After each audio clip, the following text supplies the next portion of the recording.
All right.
Yep, and I'm dead.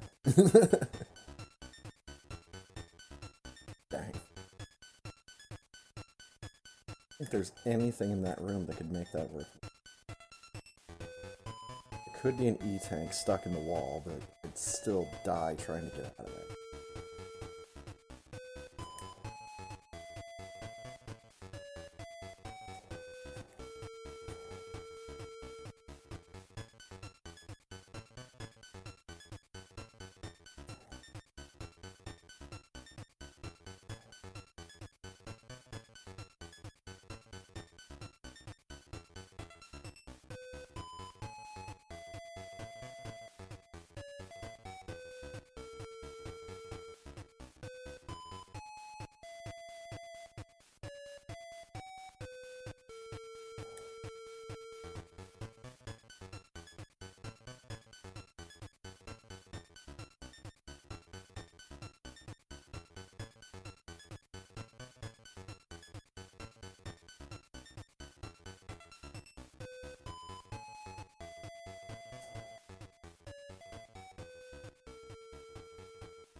Slow playing this room like crazy because everything in here fucking one-shot me.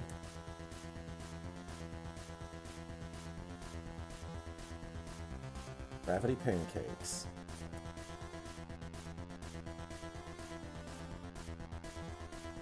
That answers my question if it covers Varia as well.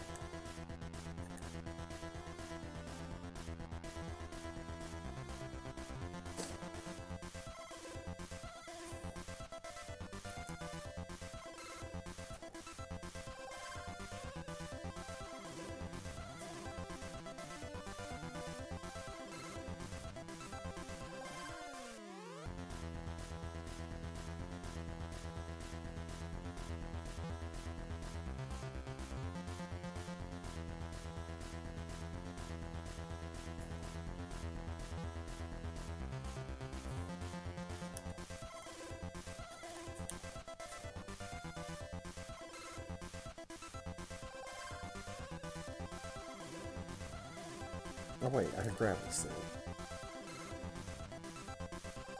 Hey, that damn E-tank. What am I doing?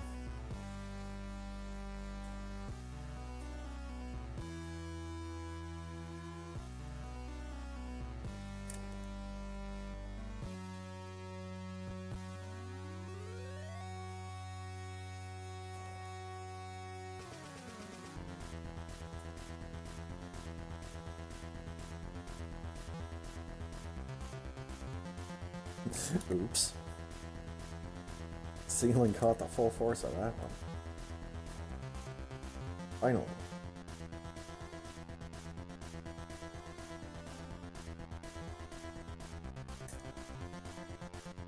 Oh boy.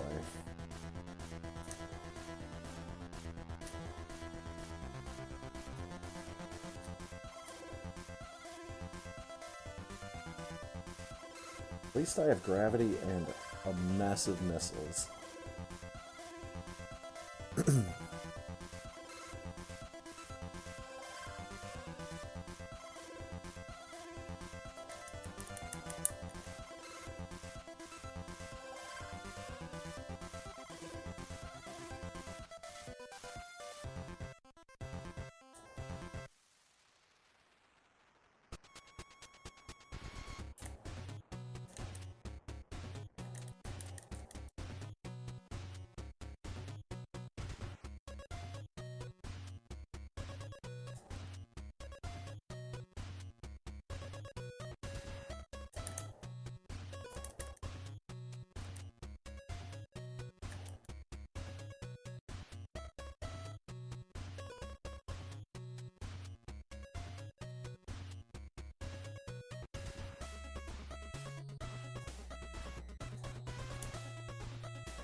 Hit my save station.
Oh, thank God. I will take space jump.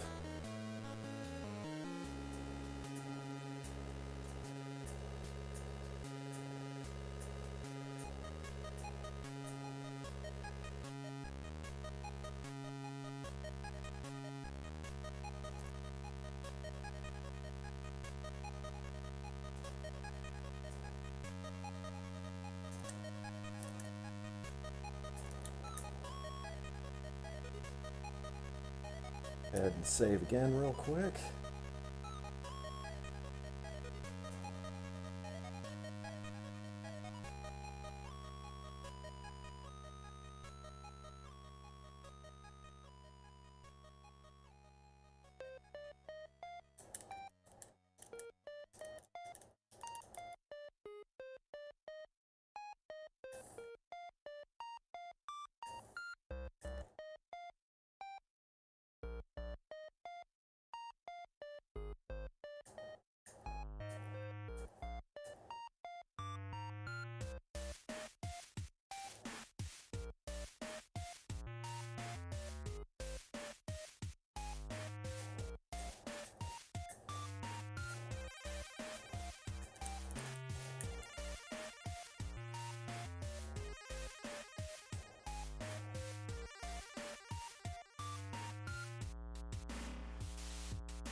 Alright, so that's progress. Where I just came from. And I guarantee you Fantoon is up at the top here. Unless I've already fought him in this seed, and I don't remember if I have or not.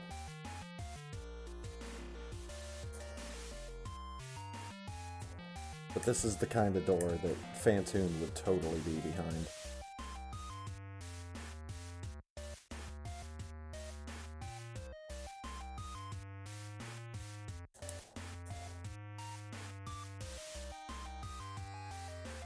But it wasn't Fantoon. Very good. Actually get to get some stuff. Getting dangerously close to 100 missile packs.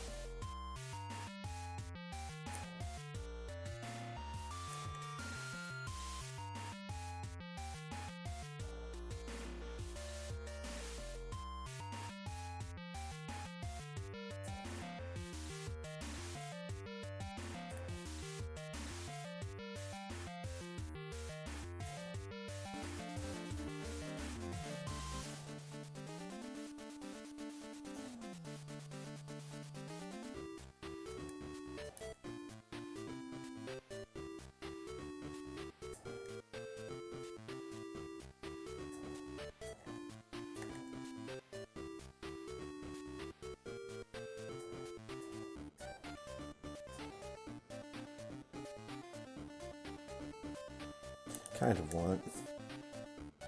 Oh no, wait, we did make it to the 100 missile packs. There we go.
Oh, beautiful. That's a great spot for Fantoon.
Got him. He's probably still got like a hit or two left. Completely whiffed.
Oh, might as well save the game now that we don't have to worry about running into Phantoon. Or Dragon. Matter. I think Raid's probably also down too.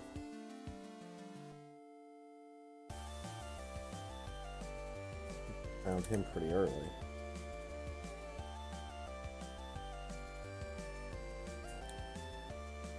Oh, and we get the plasma beams.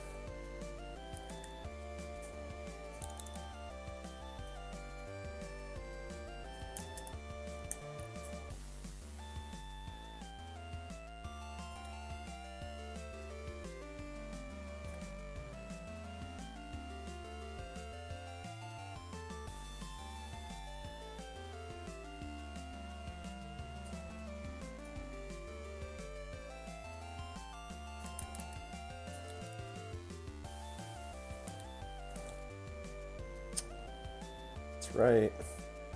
Get to do the ice clip.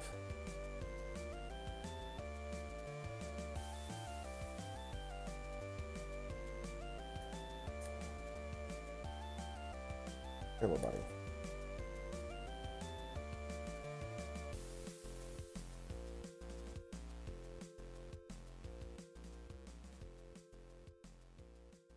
Haha!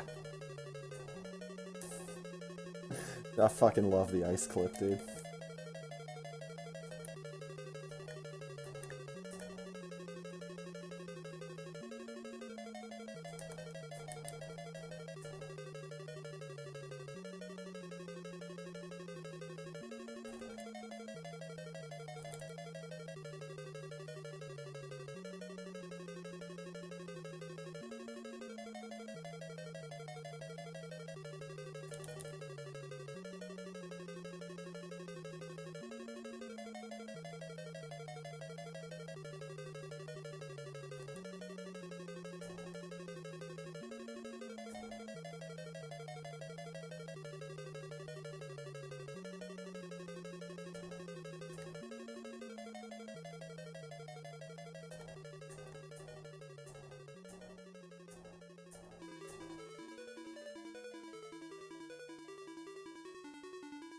Also another good hiding spot for Phantoon.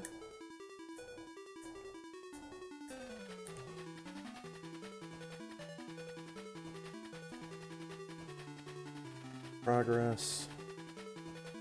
This is an item.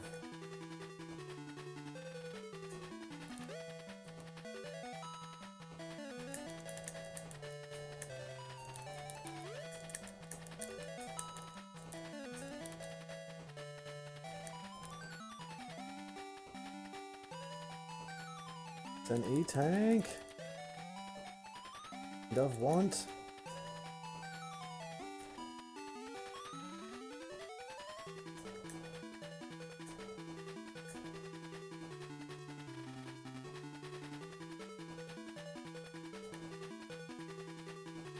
More prizes?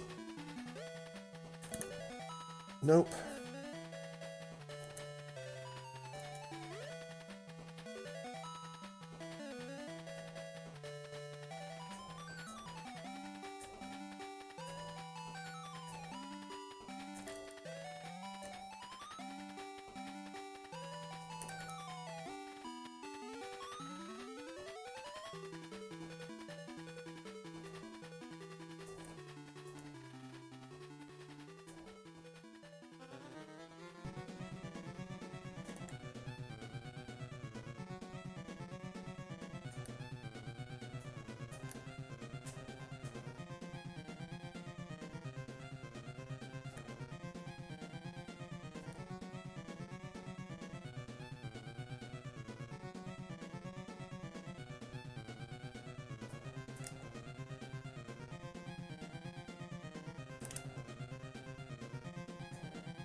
Alright.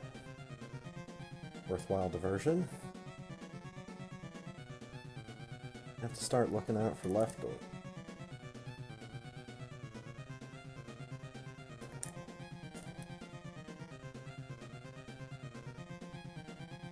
Okay, that one, blue door there was progress.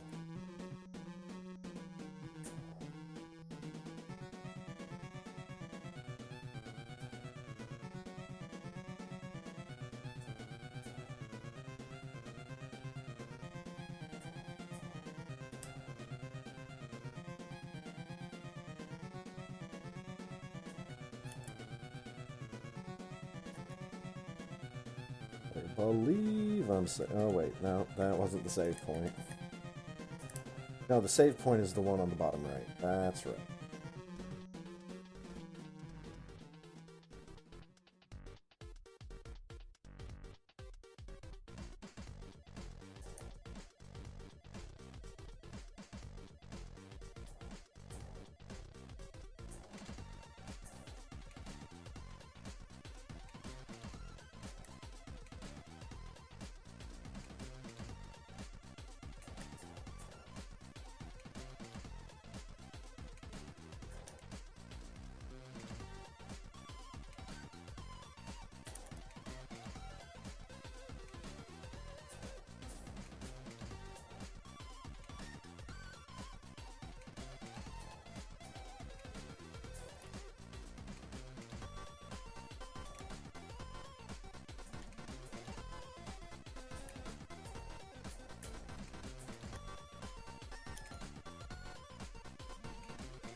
There was my warning about doors to the left.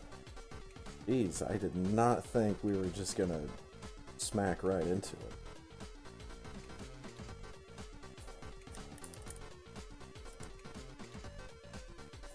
We are doing this in stages.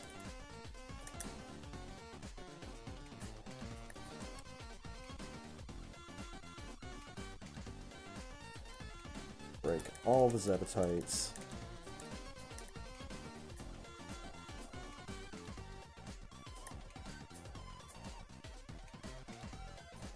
I'm going to go back.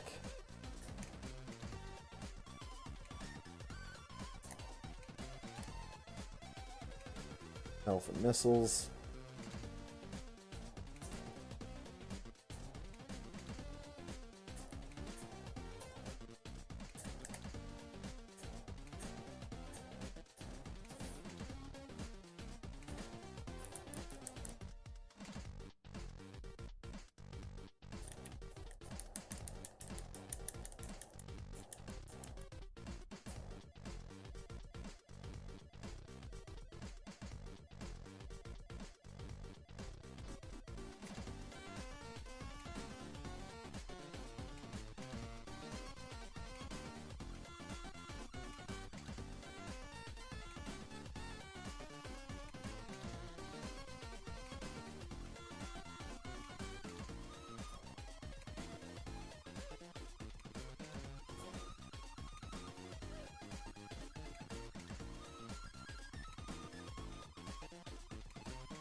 Oh, and you are dead, madam.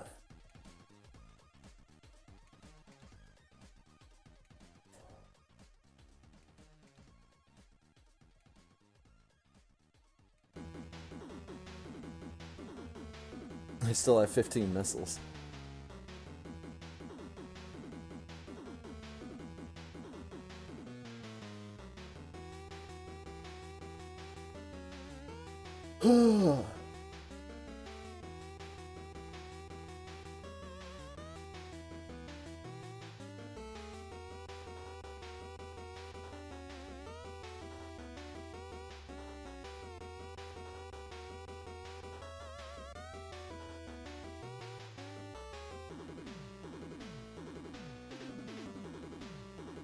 One thing I guess I need to do is I need to frame rate a little bit.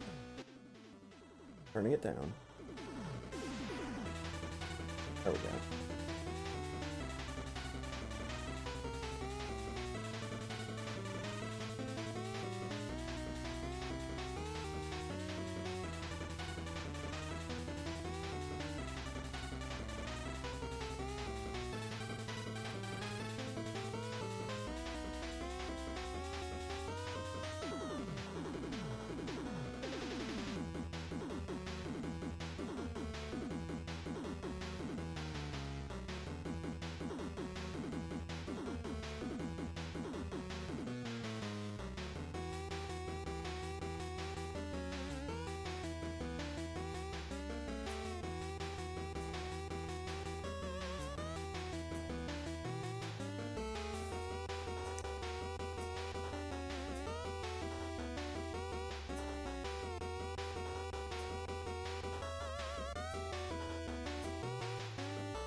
Got him.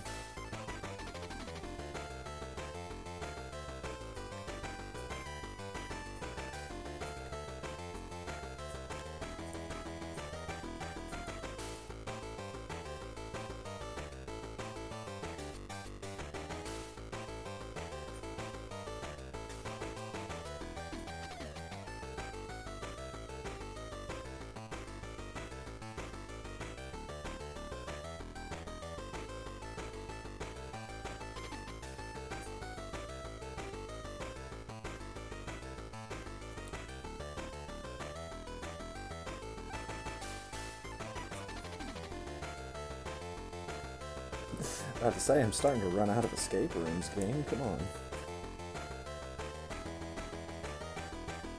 And I'm in the boot.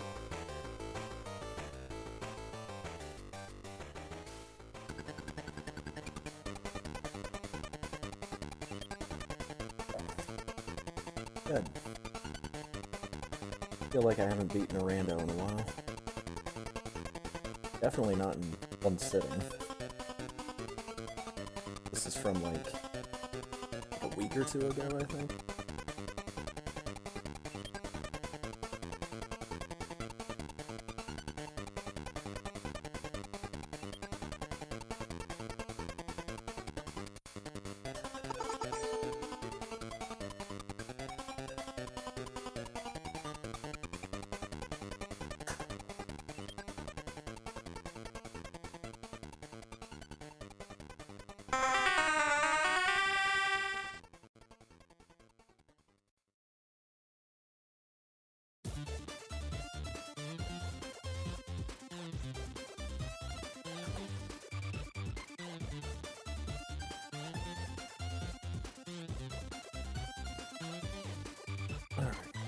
There.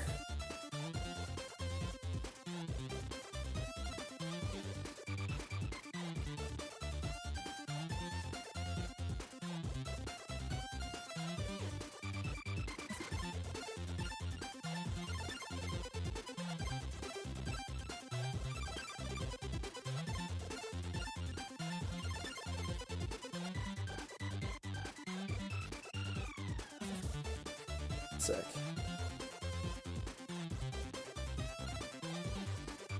We're all set and all ready for the race.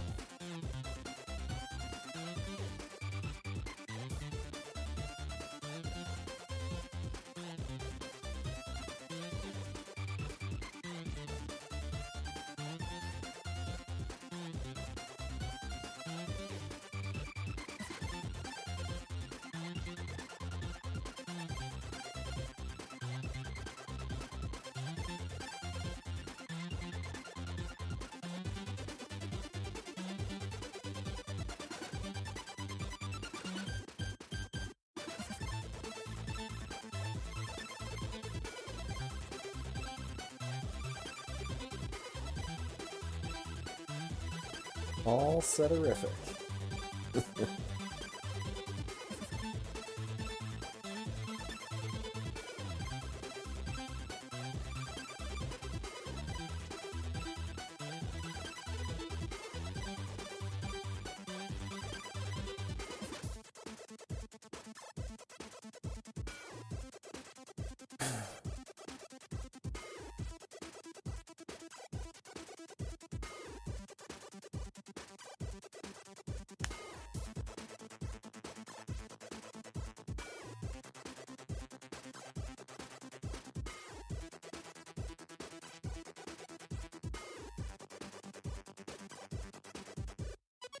Fear Force.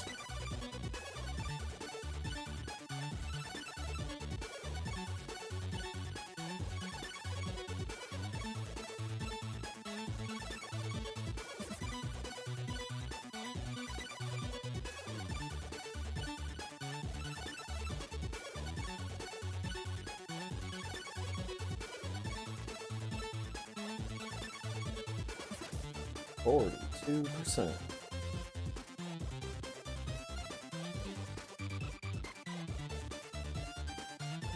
And only 3 of those were evens.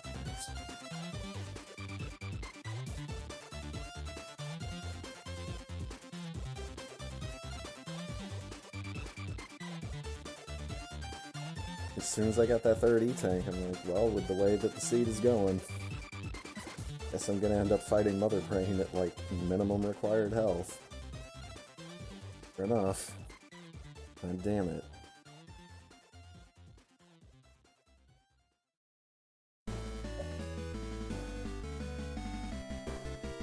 Holy shit, I leaned forward in my chair and my mouse didn't go flying onto the floor. Better put that in a safe spot just so I don't eat too soon.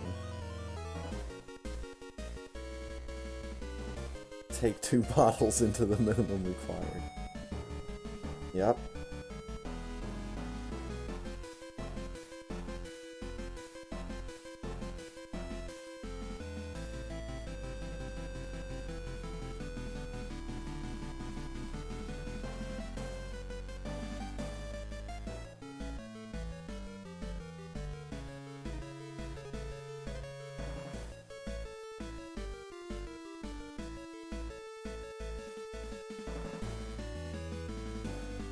Aggravating thing.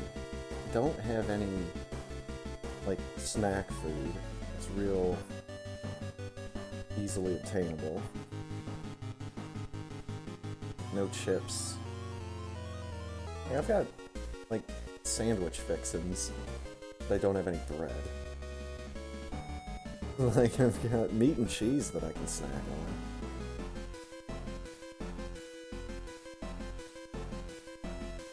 Everything else requires too much preparation time. Or I've got to put it in the oven, or I've got to have it sitting in boiling water.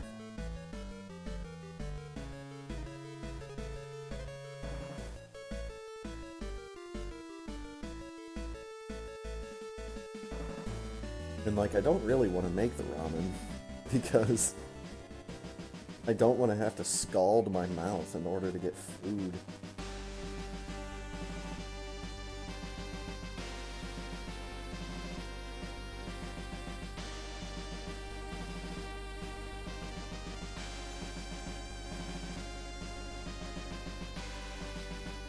Like, if I went and did it during the intermission, yeah, I'd probably have enough time during that, but... No. Time to just start thinking about the next time I'm going to the grocery store. Again, nights like tonight are why I really hope that we can go back to having some stores open 24 hours.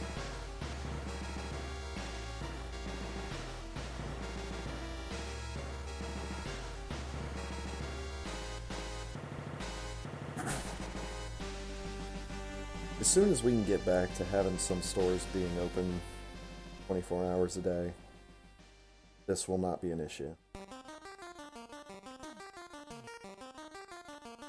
Because, like, even gas stations around me are closing at midnight.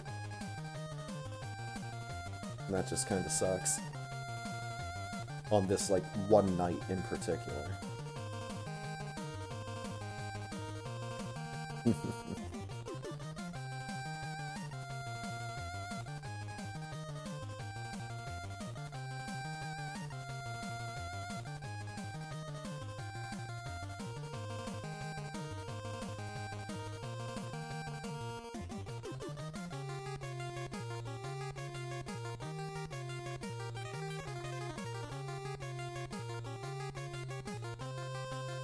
Although, that can of chili that I had earlier today was really fucking good.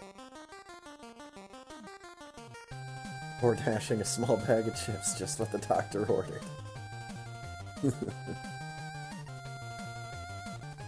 Yeah, it's either a staffing thing, or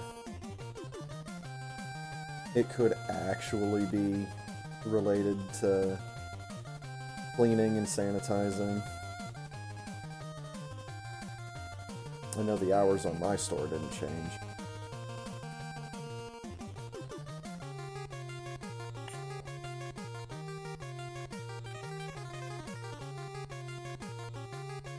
It just seems like a real kind of across-the-board thing for it to just be staffing, but at the same time, you know, staffing was kind of one of the big issues over the past couple of years, so...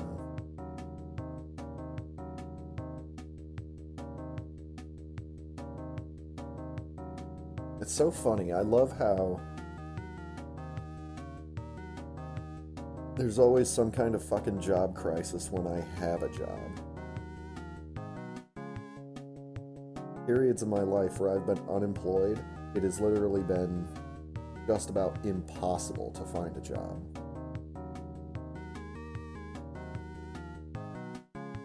Having to go through fucking employment agencies just to find something at entry level, yeah, that was kind of fucked up.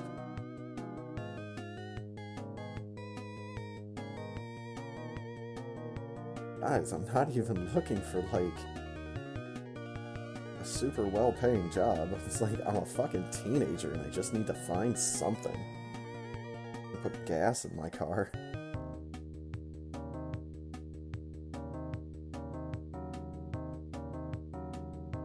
Again, I do hope that I get at least one store in 30-minute drive of me. Just be open 24 hours.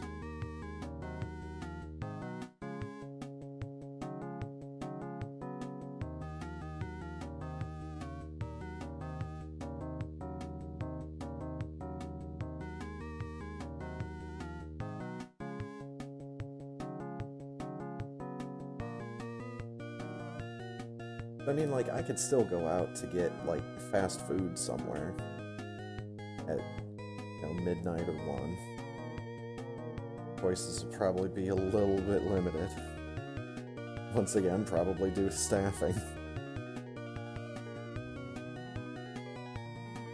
That's true. I still see signs on people's drive-thru speakers saying, "Please forgive the wait, we're understaffed."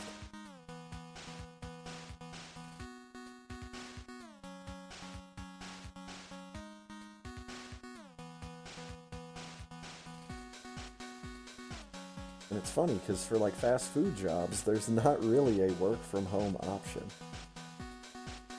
More just like, no, these fucking people all left so that they could find something better.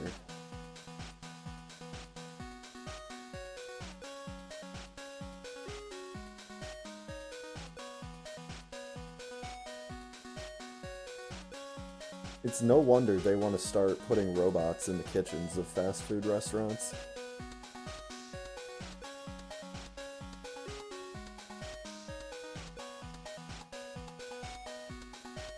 We are overstaffed and it's like herding cats. Mm-hmm.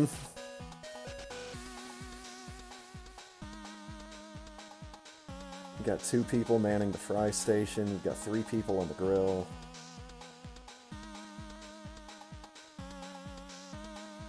Two people training 3 other people on the sandwich station. We've got 8 managers in tonight.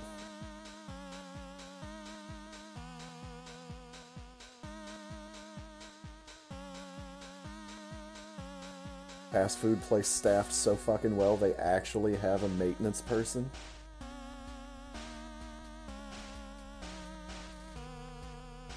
Instead of just giving one of the cashiers a free cheeseburger to clean the women's bathroom.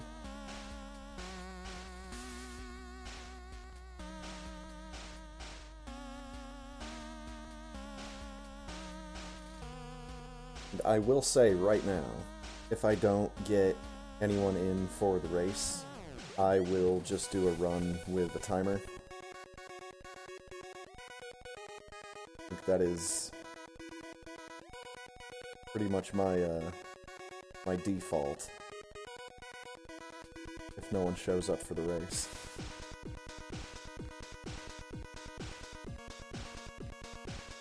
Oh, what's up, Firebat? Okay, that's cool. Setting my baseline, I guess. I'm playing this fucking game one way or another tonight. I don't care if anyone else plays it alongside. I'm doing this.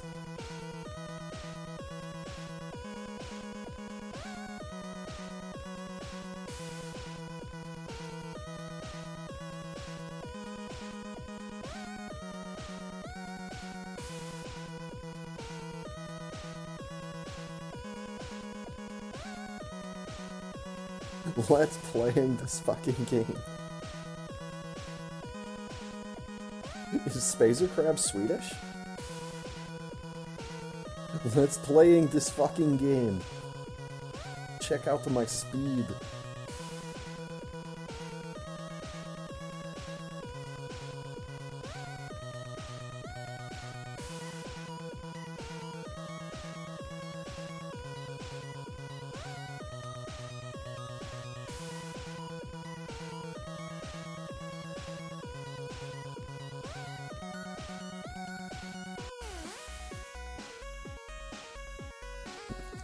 Spazer Crab's excited, man.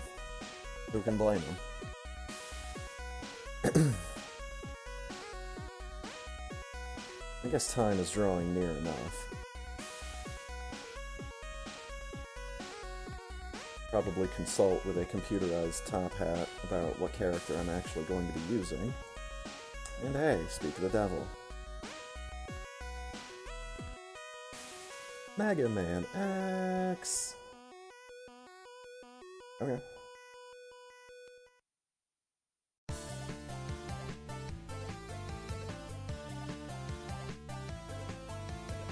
No problems with Mega Man X. A lot of them. I go with one of the big numbers. Try 15. Mega Man's like bright ass yellow in one of his suits, then I'll switch out.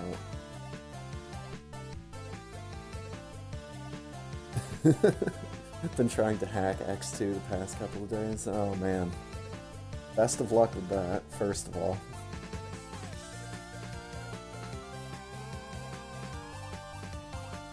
I am one of the X games that I am not familiar with. I really think I'm just familiar with the first one.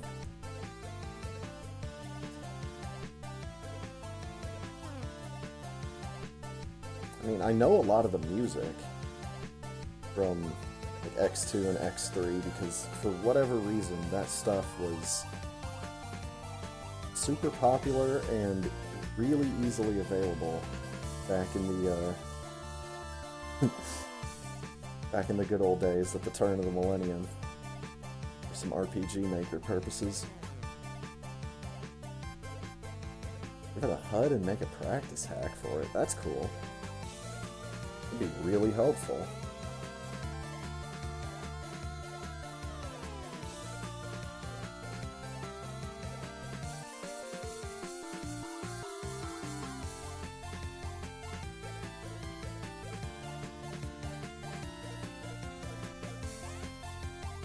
I'm in favor of practice hacks. Yo, there we go. Now we're getting some people in the race.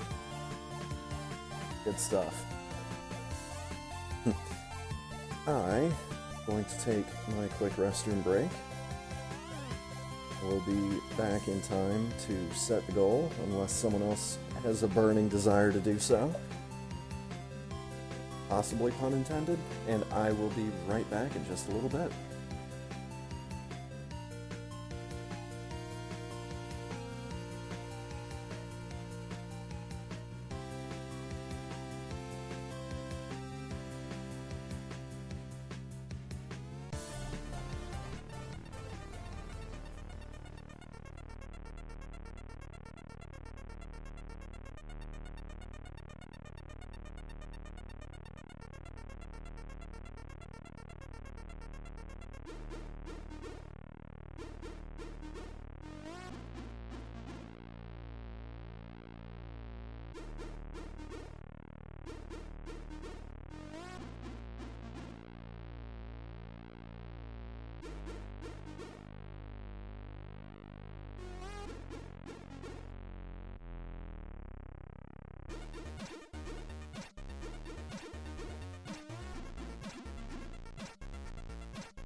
Gosh dang it, Mega Man, I saw that. No Wii remote.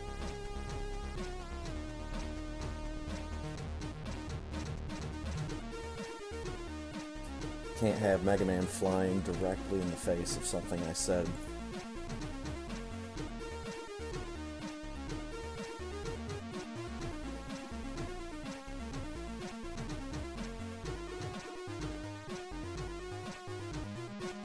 That set goal pre-typed.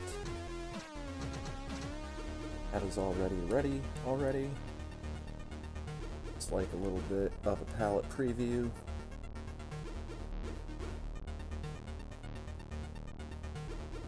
Orange. Fast forward for the rest of this reel.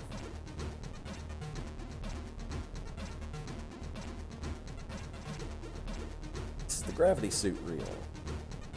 Everything Samus does, a particular demo reel shoot. Gravity suit. Need the one that starts with the ship. This one. God damn it, what is up with blinding yellow Mega Man?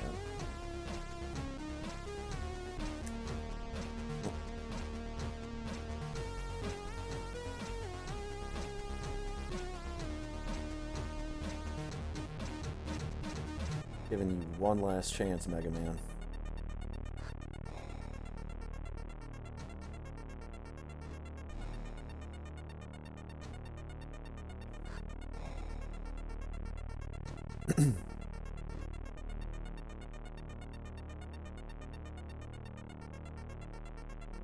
Alright, we good. I have no idea what variant is gonna look like. Don't care, because we're going to be using that suit for the least amount of time. Alright, set goal, any percent. Get my good luck, have fun, copy pasted. Oh!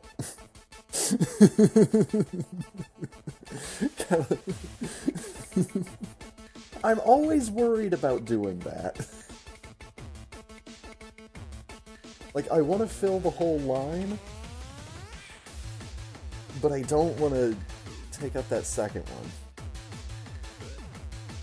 Maybe I should copy pasta that. Except this is gonna get... I was trying to do it and see. Yeah, I'm not gonna bother trying. Mercy. Single F, forget the rest. Fun have, good luck. Thank you, Firebat, same to you. Race will actually begin. Good luck to all involved. 3, 2, 1. Don't press B.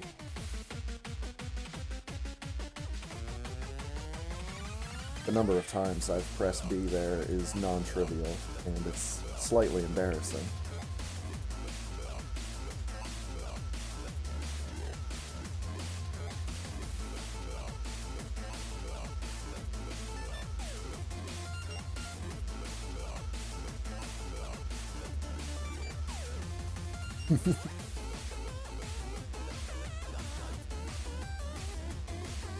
It's almost like Spacer Crab is stuttering there. Telling me to be prepared.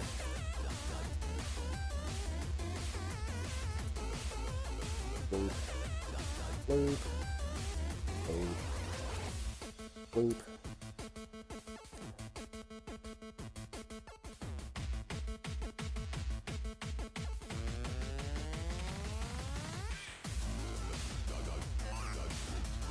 Simple, impartial, stuttering crab.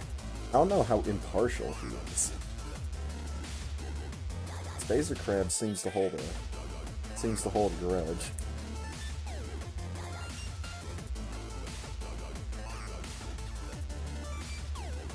I don't think I could count on him to be unbiased and impartial.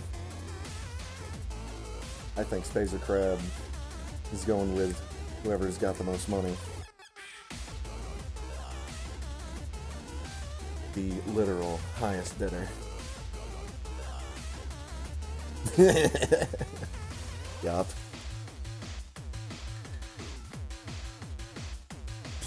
Case in point, anytime anyone plays squid slots. Except for, you know, the rare cases when people actually win.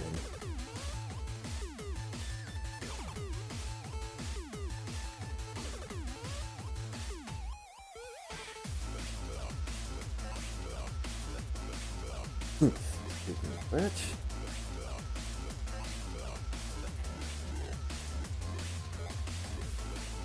Megaman. Let's go.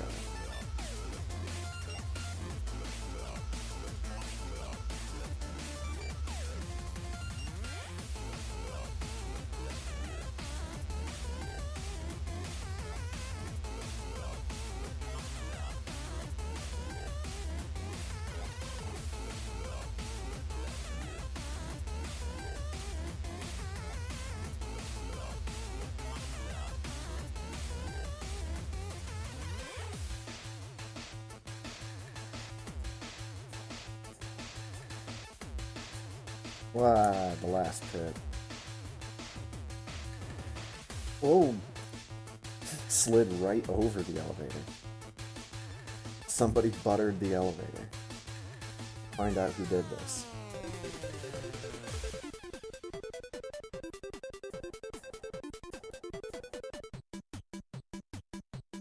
Rolling shield.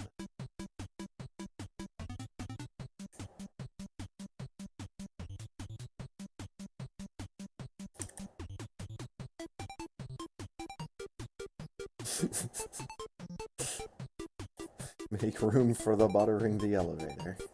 Yep.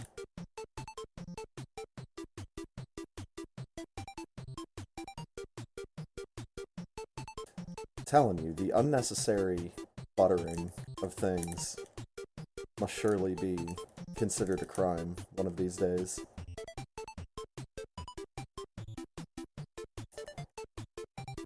Far better applications for that butter than putting it all over inanimate objects. Putting it all over foodstuffs.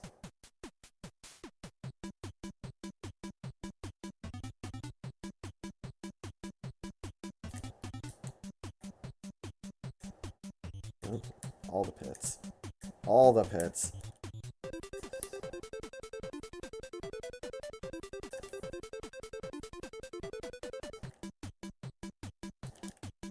Like, surely there's better options than butter for these nefarious purposes. Yet here they are. In my own little fictional world, just grinding butter all over the floor, just to make sure that my character in a video game slips and slides as much as possible.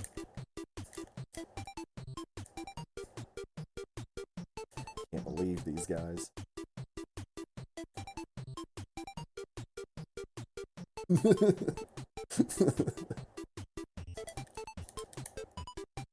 Is the buzz. 2 misdemeanor counts of buttering. It is, in fact, the buzz.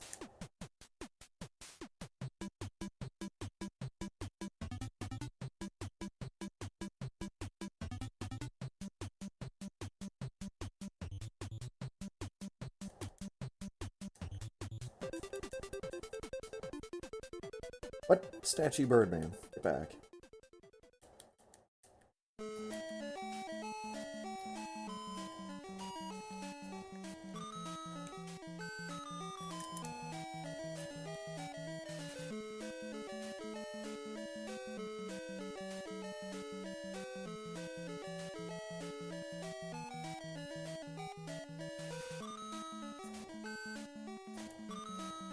Oh, I even got the jump and everything. Didn't put me down into the mat. Mat ball.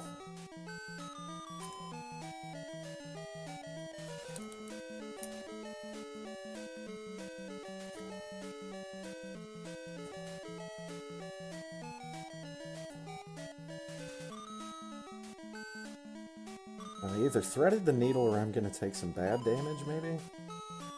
Nope, okay.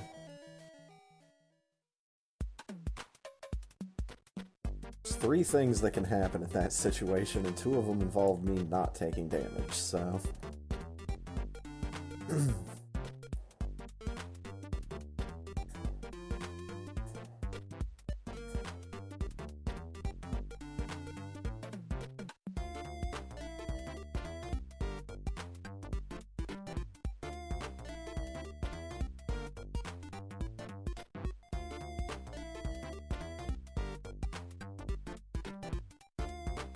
Why did I go over there? Not anymore. I mean, it kinda looks like it, but...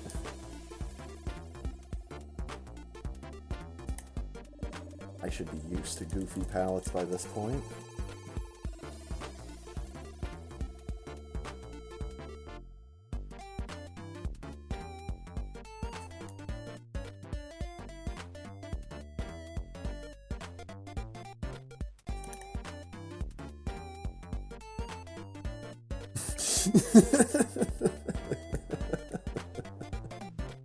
Oh man. It's an amazing question, Real Rick.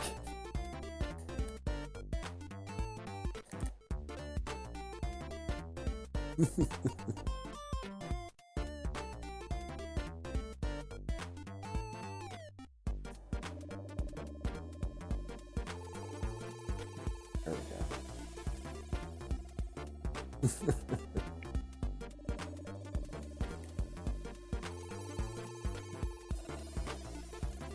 Mega Buster.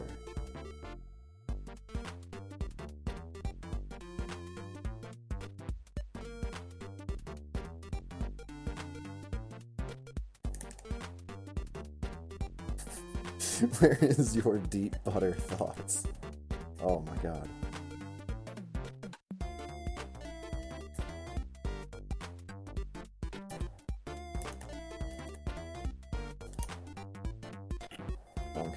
Tell you what though, I've been thinking about getting one of those massive jugs of clarified butter that I see at the store every once in a while.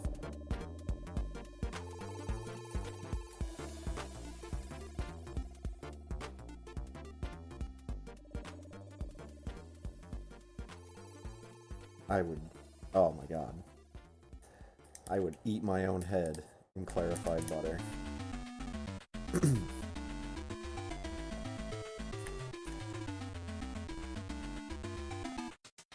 And, like, that's the only word that I can think of to describe the container that the clarified butter comes in, because it's not, like... It's bigger than a bottle of peanut butter, or a jar of peanut butter. Like, what's the next step up in size from a jar? Probably a jug. After that would probably just have to be a bucket.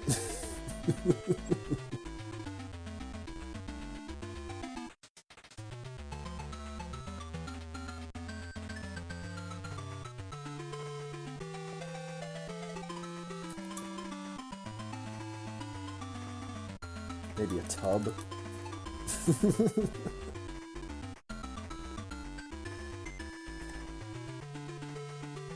think once you start talking about things coming in sizes of tubs and drums and barrels, we're starting to get a little bit big for the consumer.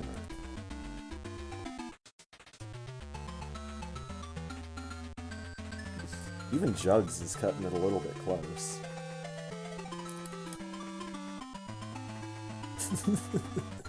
like the fucking guy that left some kind of note for our managers about how he thought it was like, irresponsible or bad business sense or something to sell 2 jars of peanut butter at the same time. Because his thought was, you know, one of them's gonna go bad by the time you're done with the first one. A little bit too soon. But then my question is, why are you breaking the air seal on both jars of peanut butter at the same time?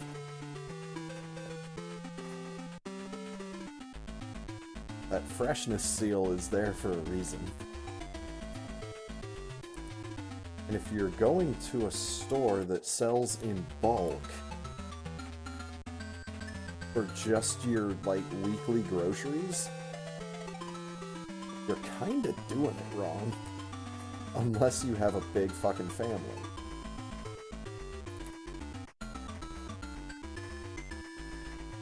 Now see, I can get behind that.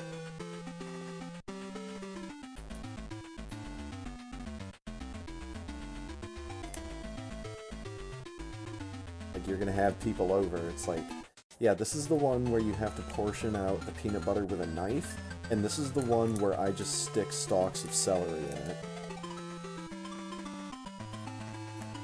Getting down there. Yeah.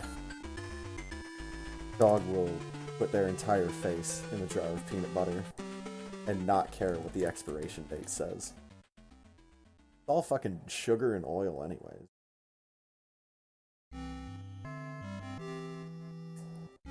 Or you rotate your purchases really damn well, yeah. It's another thing.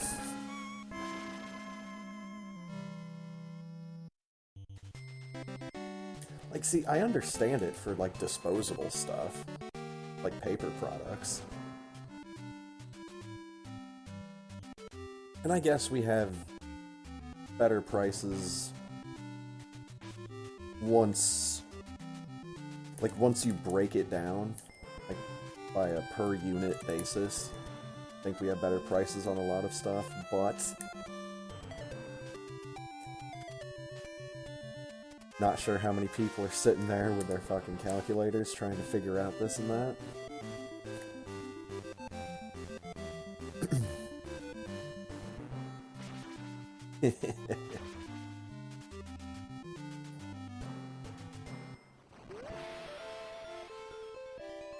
Yeah, the way I rotate my purchases is really bad.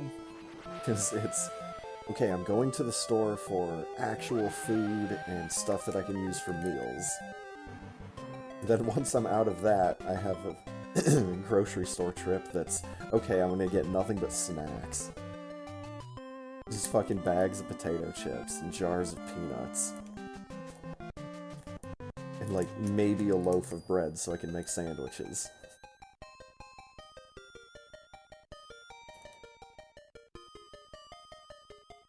I can never combine the two in good proportion.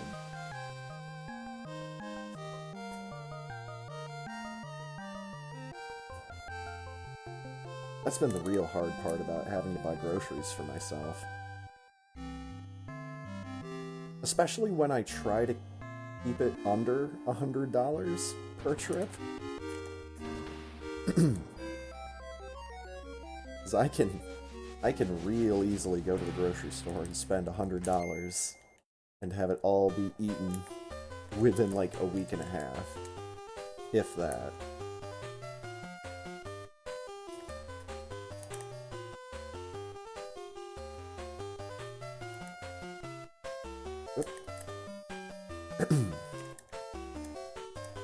Yeah, I need to get some tortillas again.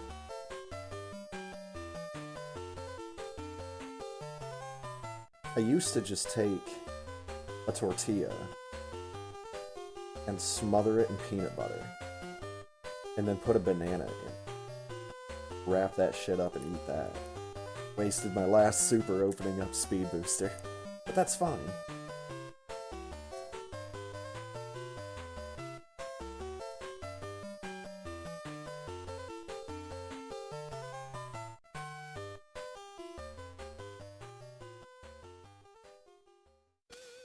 But I mean, usually when I go to the grocery store and I end up spending $100, it's because I've ended up getting myself something that is maybe just a bit more fancy than I need.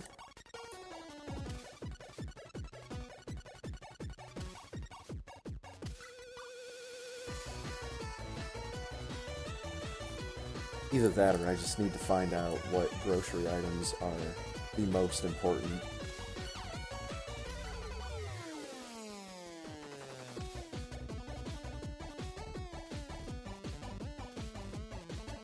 Like, I've found, personally, that things are just better when I have a supply of cottage cheese.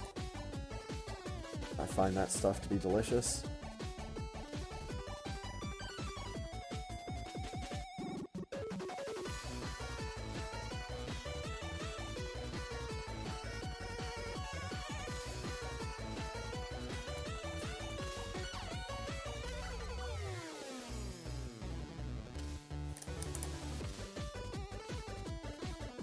It's one of those things where it's like, I need to go and get more once I'm running low.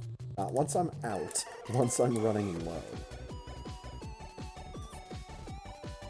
Like, once I'm done with my first of 2 containers, I need to go out and get more.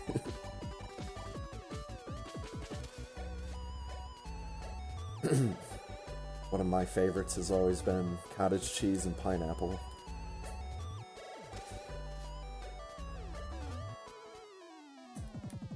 But then again, pineapple is one of those things that I can eat with just about anything. Yeah, cottage cheese and pineapple is amazing. Haven't tried it with baked beans, though. I've tried it on Doritos, which is surprisingly not that bad. But I think if you're going to have a dip for a Dorito, it needs to have a strong flavor on its own.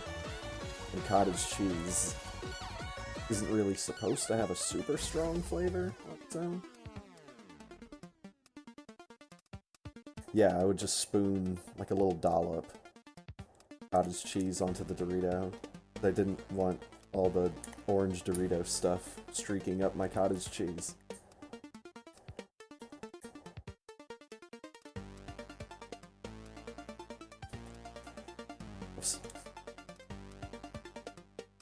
Oh man, I'm messing this all up.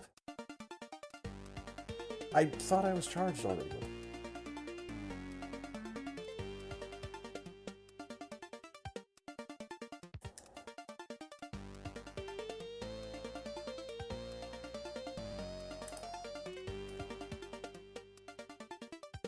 Yeah, I'm a nacho cheesy Dorito guy. I like some of the other flavors, but the one I consistently get for myself is the nacho cheese. I actually need to look the next time I'm at the store to see if they carry the taco flavor. Because taco flavored Doritos are really good too. It's just been a long time since I've had them on a consistent basis.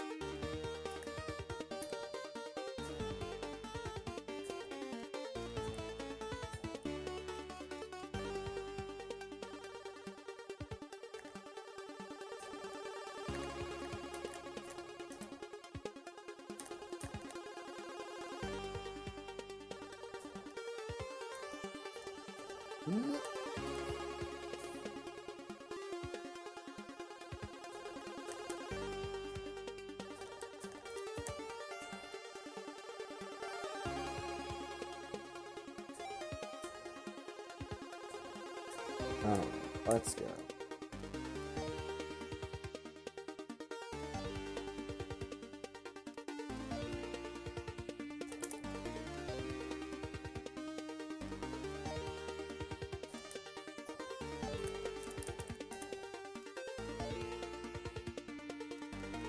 Hyper bomb.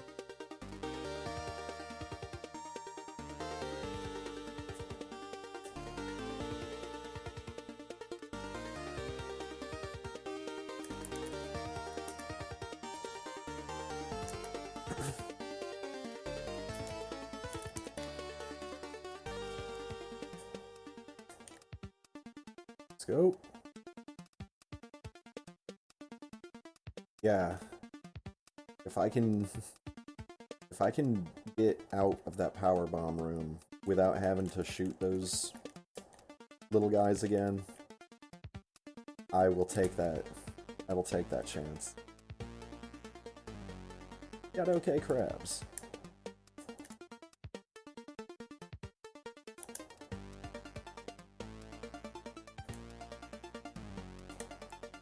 I mean, it all depends on how quickly I can get those things frozen, how quickly I can get over to the power bombs.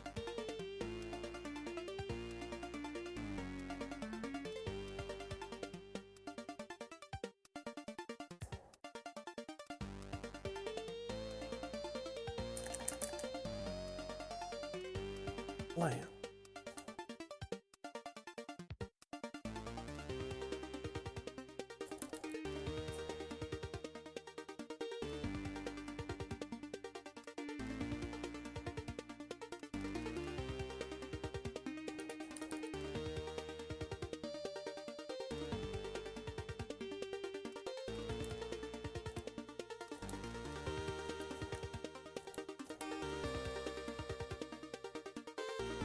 Oh, no cheeky power bomb drops, but that's fine. We're going in there with 2. Do this. Enjoy the difference.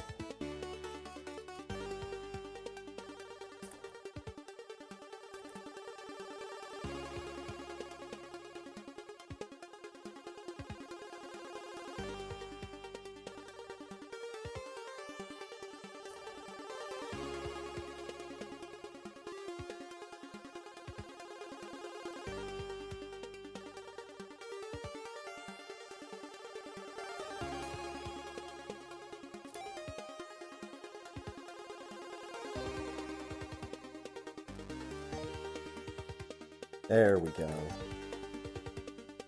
I was a little bit worried, but like if he was any further to the right, that would not have worked. This one doesn't really matter as long as I hit him with 2. And I hit him with 1. Hooray! Congrats on fucking it up.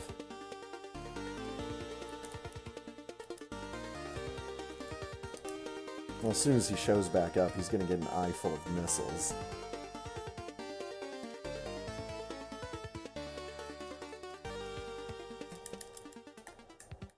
Two missiles, to be precise. That third one got flamed, I think. Whatever. We did it. Hooray.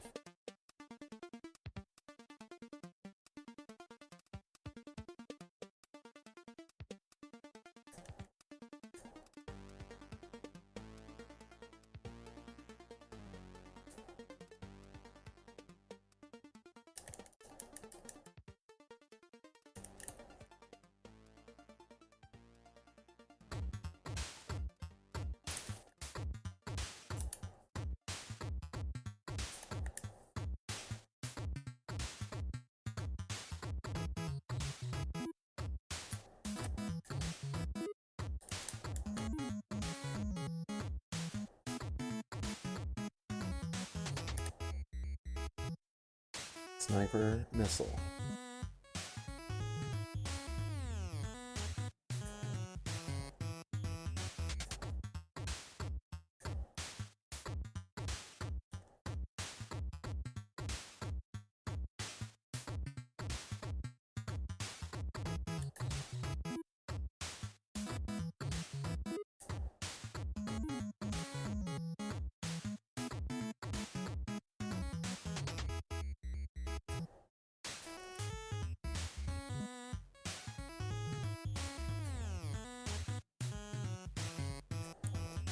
Let's go.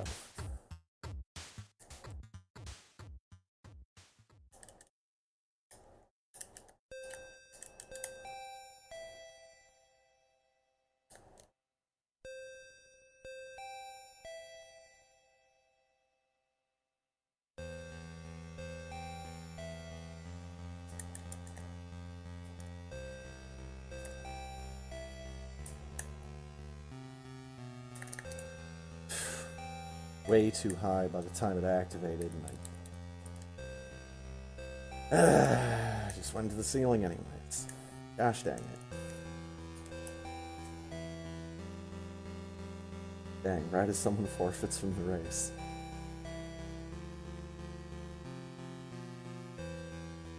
Unfortunate timing.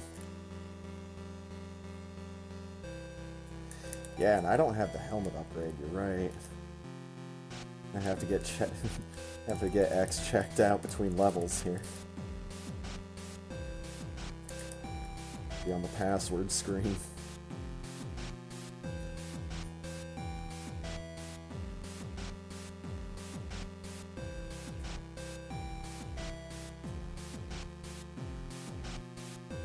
Oh my god, I actually did the cool little damage boost. But it was very small.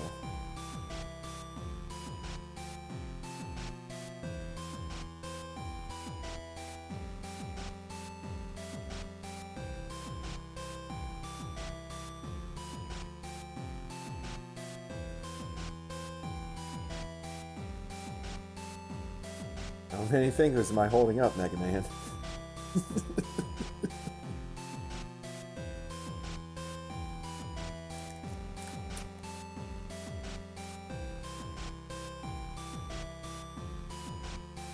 Icarus armor.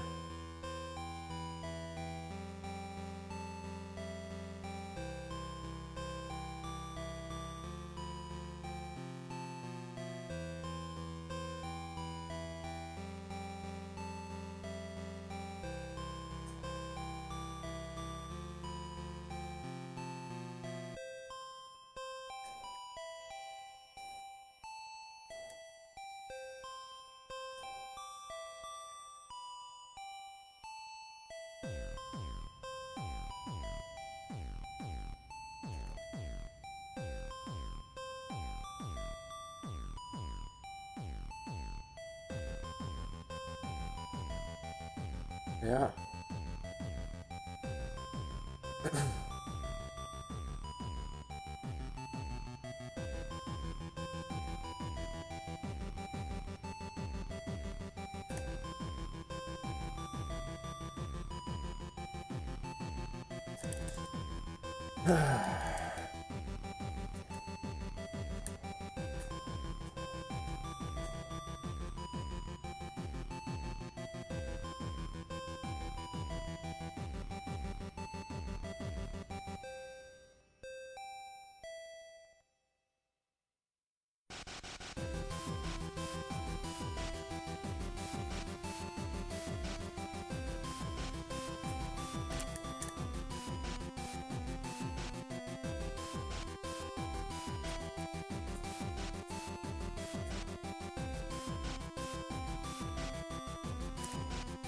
Get down in your ball.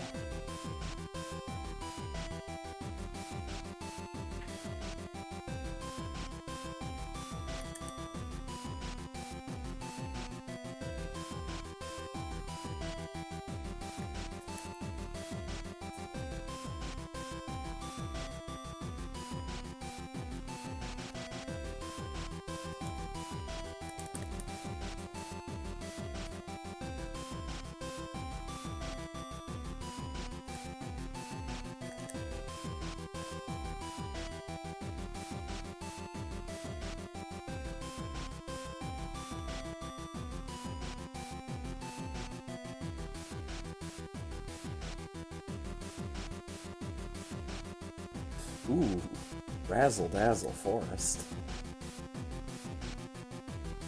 Sounds like someplace you might visit in Candyland. Yeah, I'm a fan of this color palette for X. The white and the blue is nice.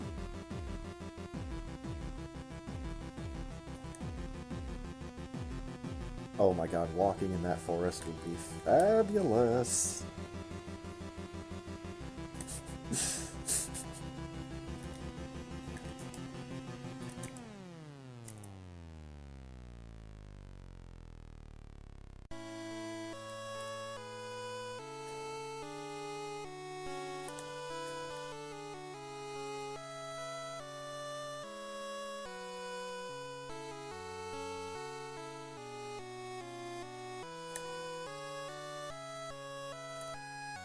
Huh. Not sure about that slogan. Something may have happened to it. The second super that I shot after Batoon was dead was purely out of spite.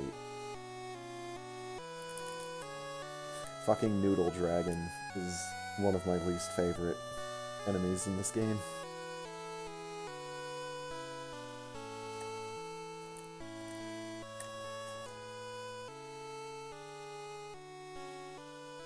I have to take a look at that text file.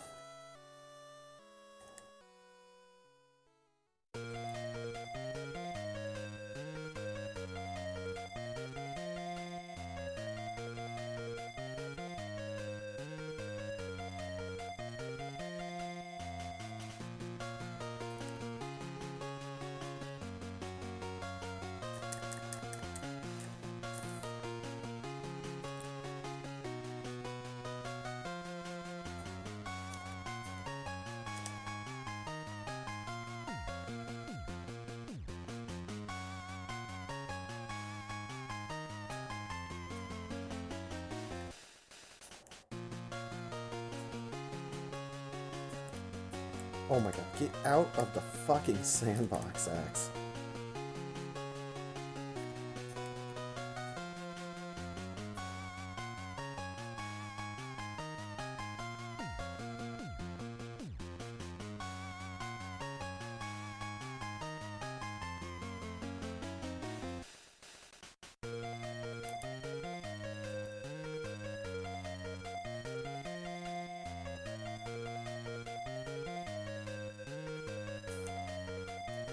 Interesting.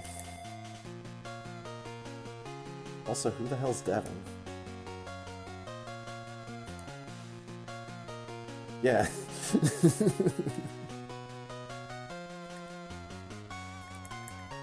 The most important part.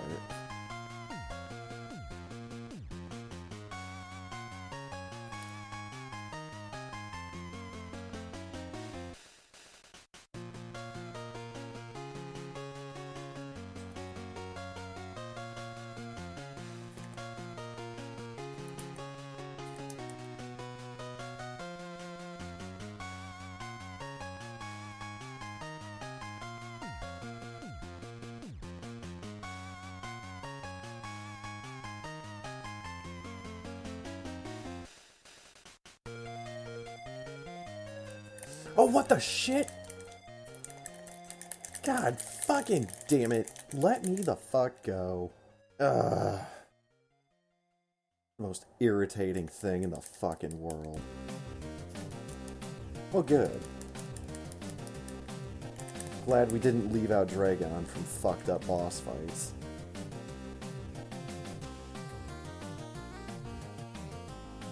Don't know why he was still shooting goop at that point. Don't know why.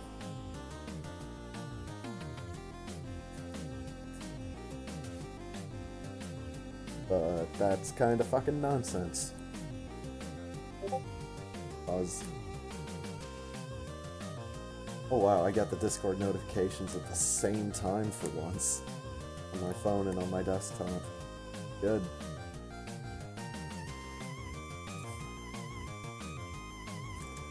That used to be a thing.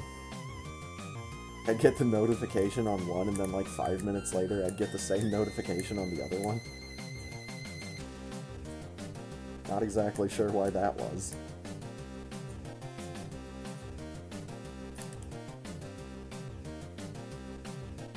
Not like my phone and computer are on different internets.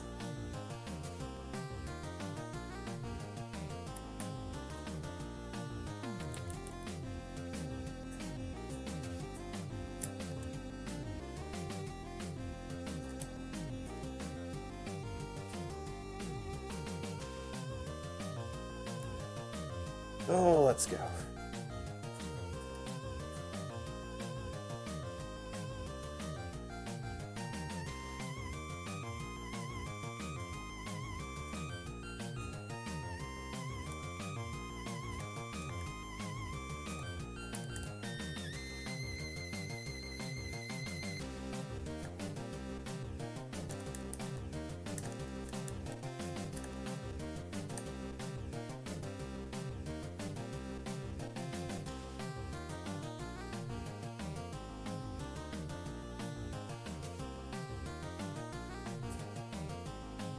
Laser cutter.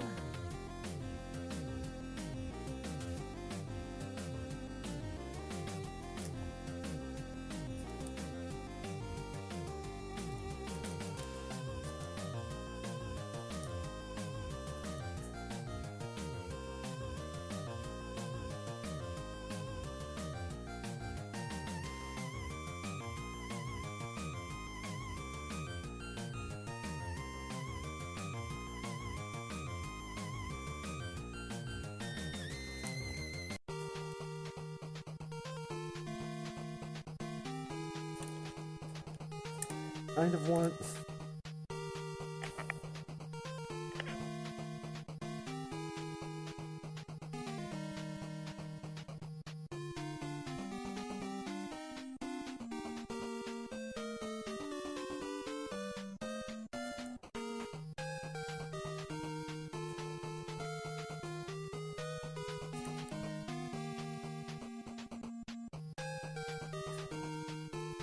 Dang.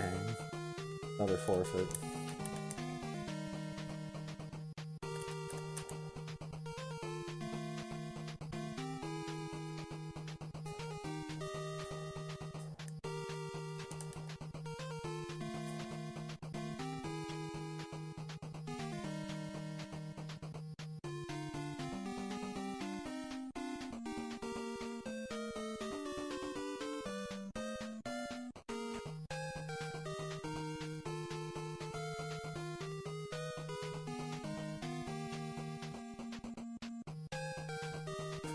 I could just fall off this fucking ledge. God.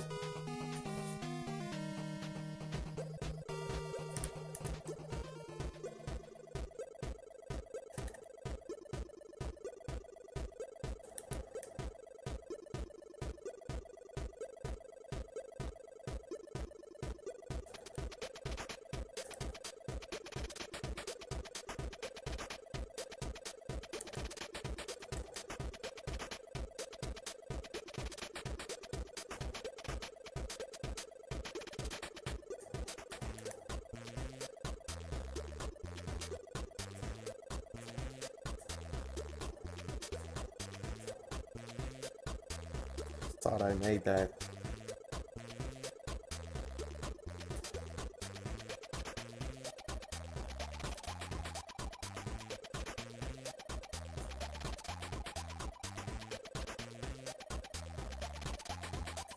Oh boy.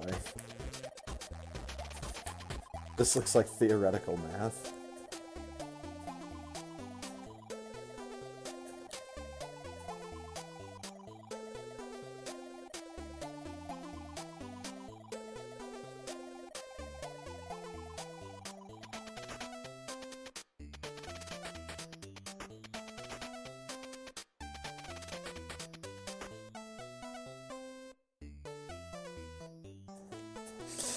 One more try.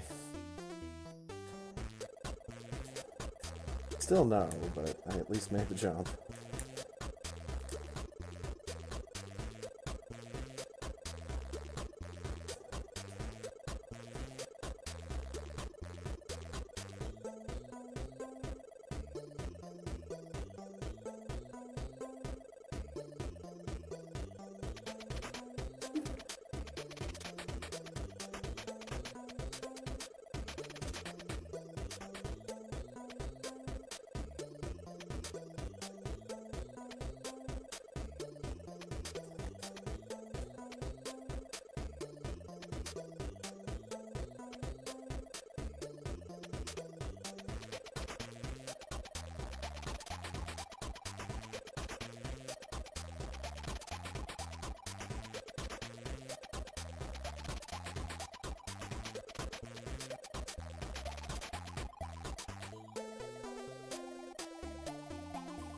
Oh, for fuck's sake.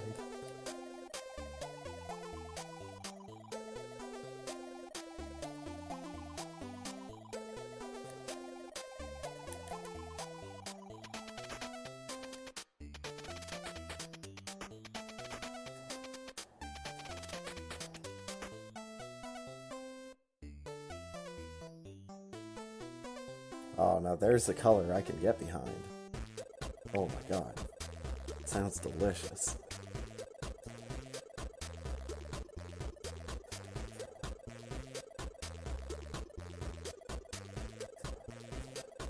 I'm not even stopping for these guys.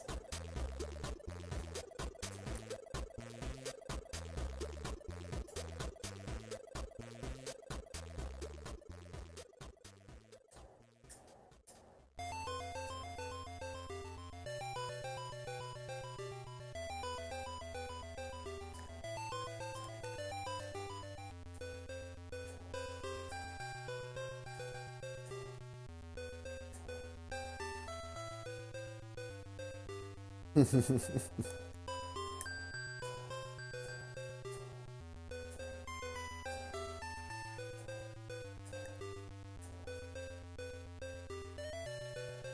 I don't buy actual mangoes enough to justify having something like that. I can imagine.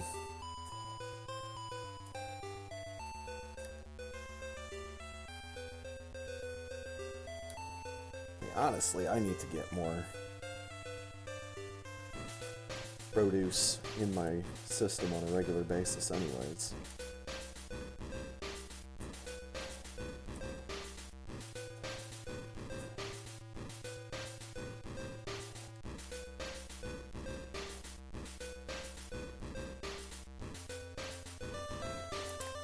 Still get vitamins and all that, but there's nothing like having a big old container, a big old fruit tray or something.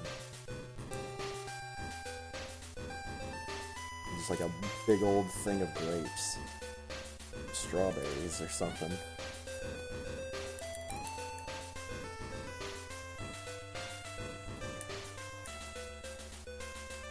I've gone on in the past about getting like fresh raspberries, but then putting them in the freezer so that they not only freeze up and become solid little things that break apart in your mouth, but they're like more sour as well.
I have to just wait for it. Jump first.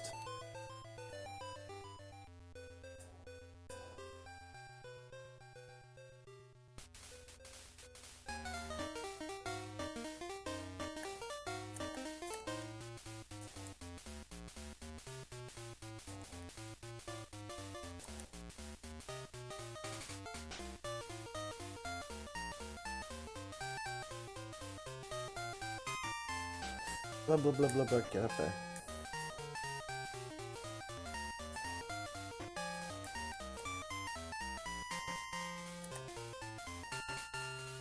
Orchid Pearl.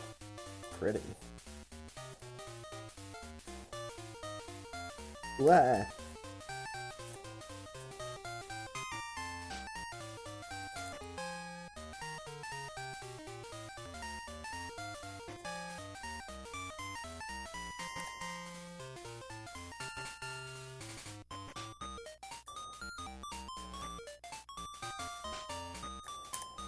Boy.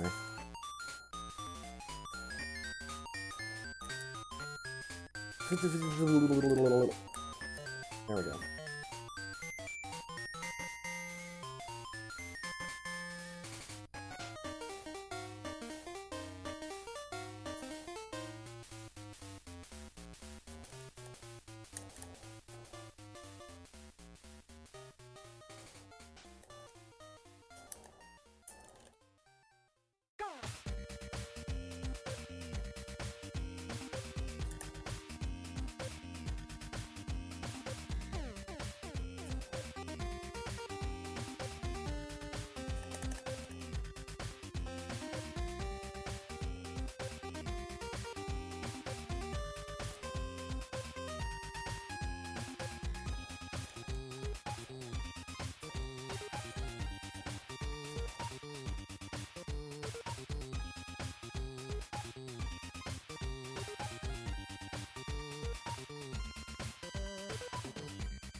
dicks. Oh, and then I fucking went into Morph Ball on the second attempt. Oh my god.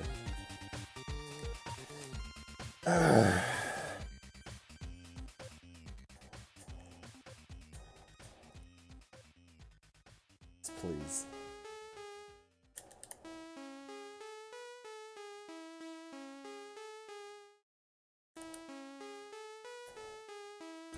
Fuck everything. Just get this run finished. Holy shit. Oh my god. It's one of those.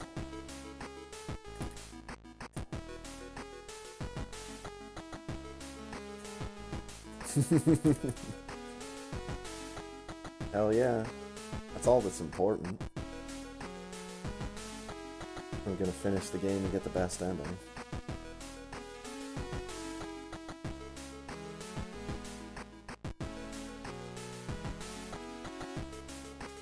It's just, this video game is going kicking and screaming into the night. Maybe it's the one that's kicking and I'm the one that's screaming? I don't know. Feels like at least one of those things is happening right now.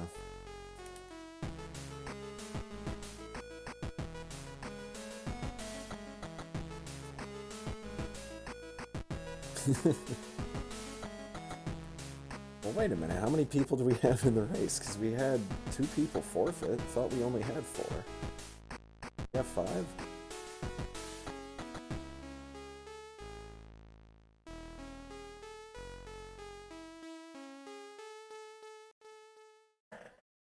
I guess I can look.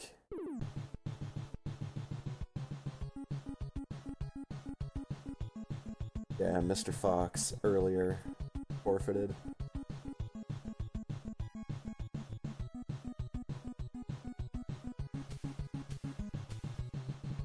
This is really not the way I like to get second place. By having multiple people forfeiting.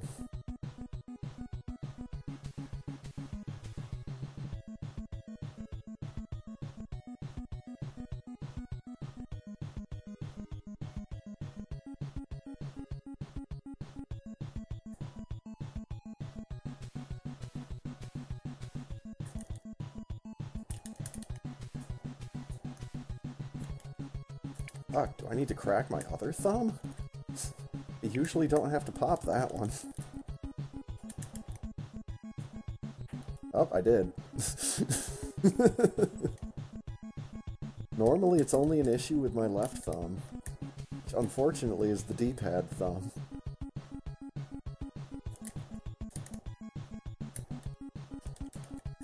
I'm not gonna learn how to play this game with an upside-down controller. That works just fine with other video games, but not this one. Actually, the only other video game I think I've seen it work with is Secret of Mana.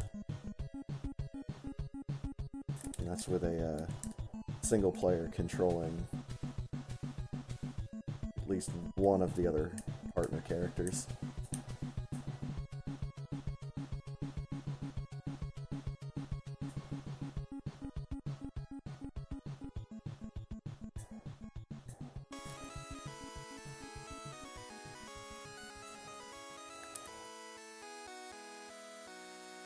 And I mean, with Mischief Makers on the N64, it's not like you're holding the controller upside down, but you are using that thing in a way that, like, no other video game on that console makes you use that, like Turok and Mischief Makers. Those control schemes just absolutely blew my mind the first time I tried them. Like, what the actual fuck is this?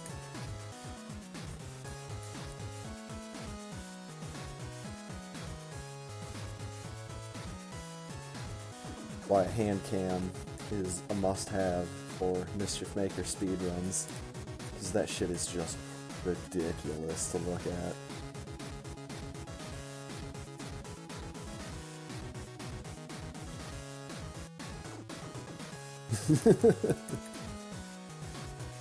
The lady loves the actual fuck.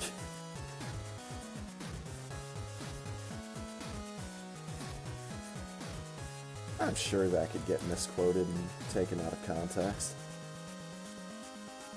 Sure, it wouldn't even be that hard. Alright, can't wait to fuck up the Zeb skip.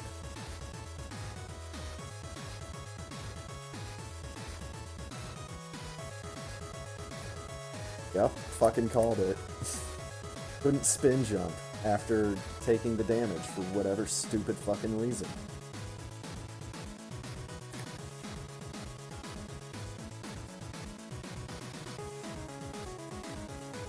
Fucking hell, I can't believe I can't get it on the second try.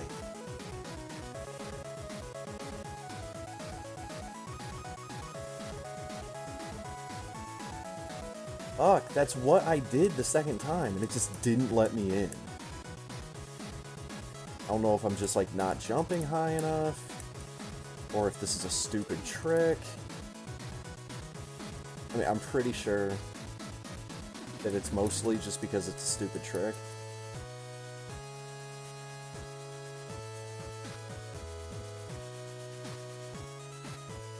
This is a game filled with stupid tricks, so...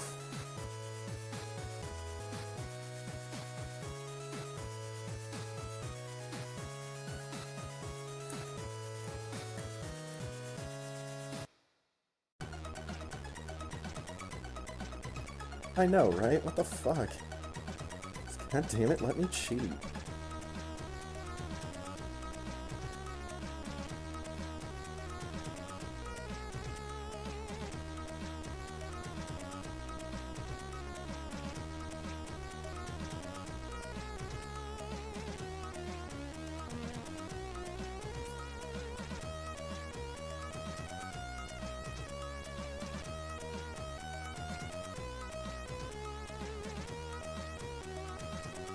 The real reason I had that much fun with Skyrim.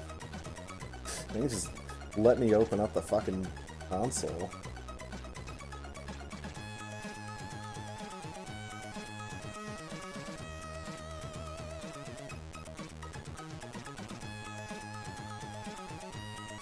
Alright.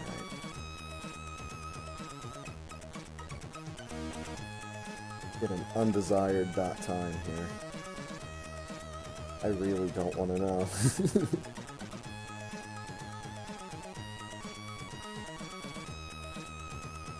Because whenever I start thinking that it's a bad run, it's never as bad as I think it is. Mostly me just overreacting to missing lots and lots of little things.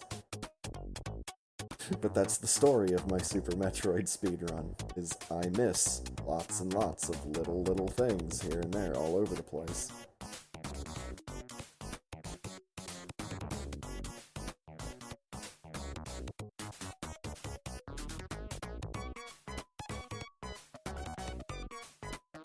Square. Breathing onions on my baby. How rude.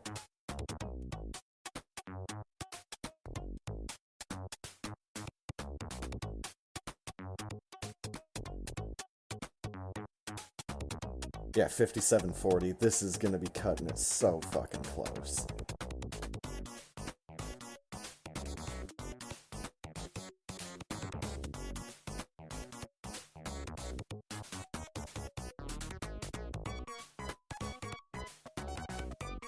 It's like an order of liver and onions, just hold the liver.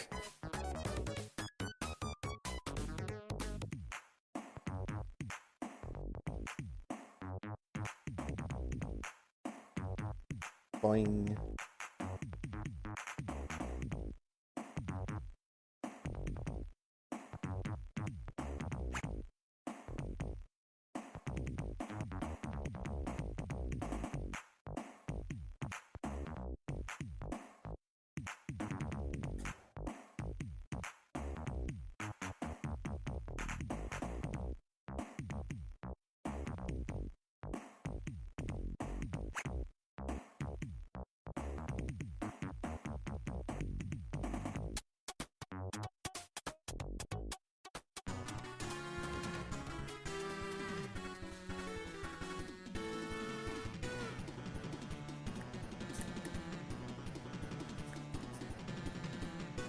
I'll take this as an escape theme.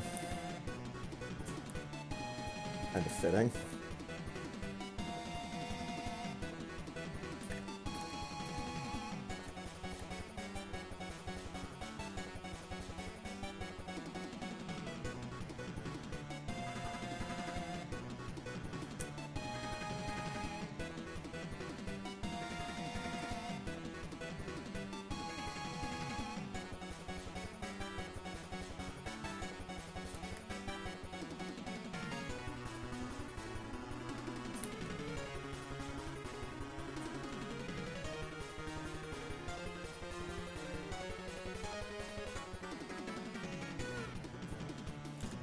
In boat.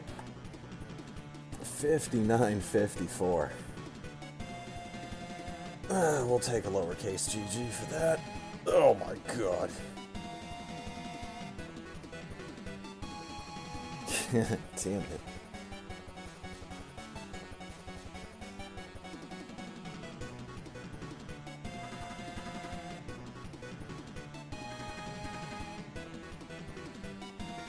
Have to make up for that out of nowhere good run that I had last week. Which, after doing some closer retiming, is definitely not a PB. Because in looking around in my YouTube videos, I noticed that here on Twitch, I had the wrong video linked for my Super Metroid PB. Well, I was thinking that my PB was still 5710, when it is currently a 5706.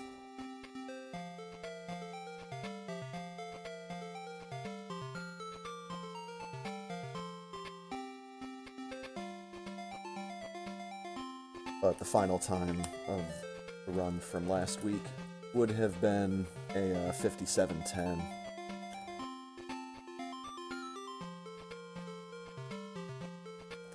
So technically, I've gotten 39 3 times.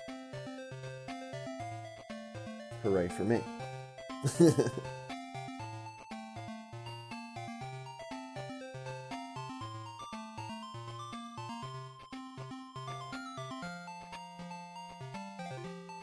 Well, I got my shiny silver medal. We'll go ahead and bop out of the race channel.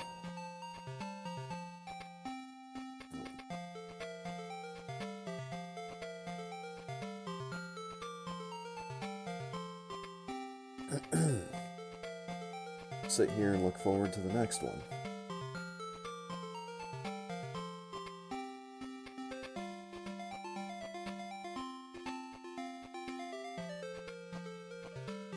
A bit of work in that direction. Oh fuck. Am I on this one? I think I'm on this one.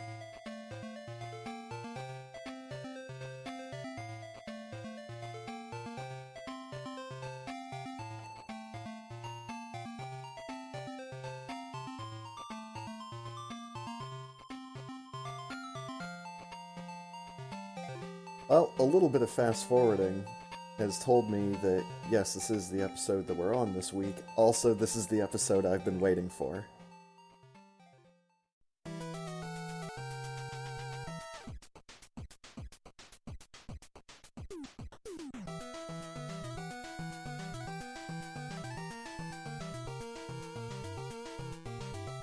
Air Force!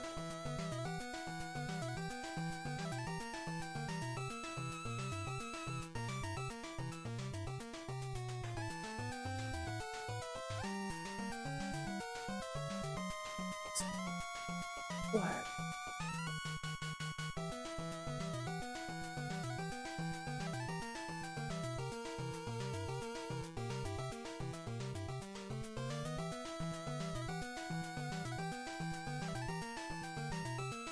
See you next mission.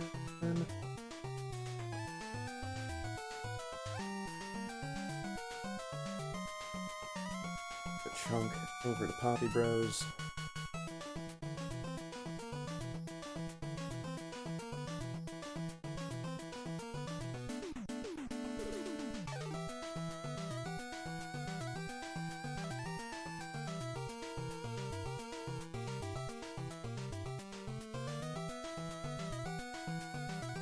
go.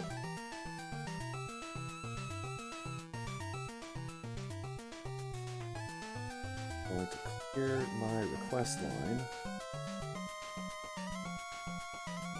I'll pause Rainwave here in a little bit. Actually going to take this opportunity to hit the restroom real quick. Be back for the start of our intermission.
All right.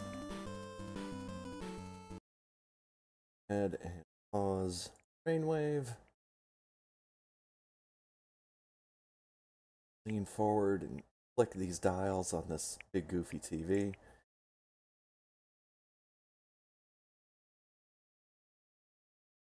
No intro, but it's fine. Let's go.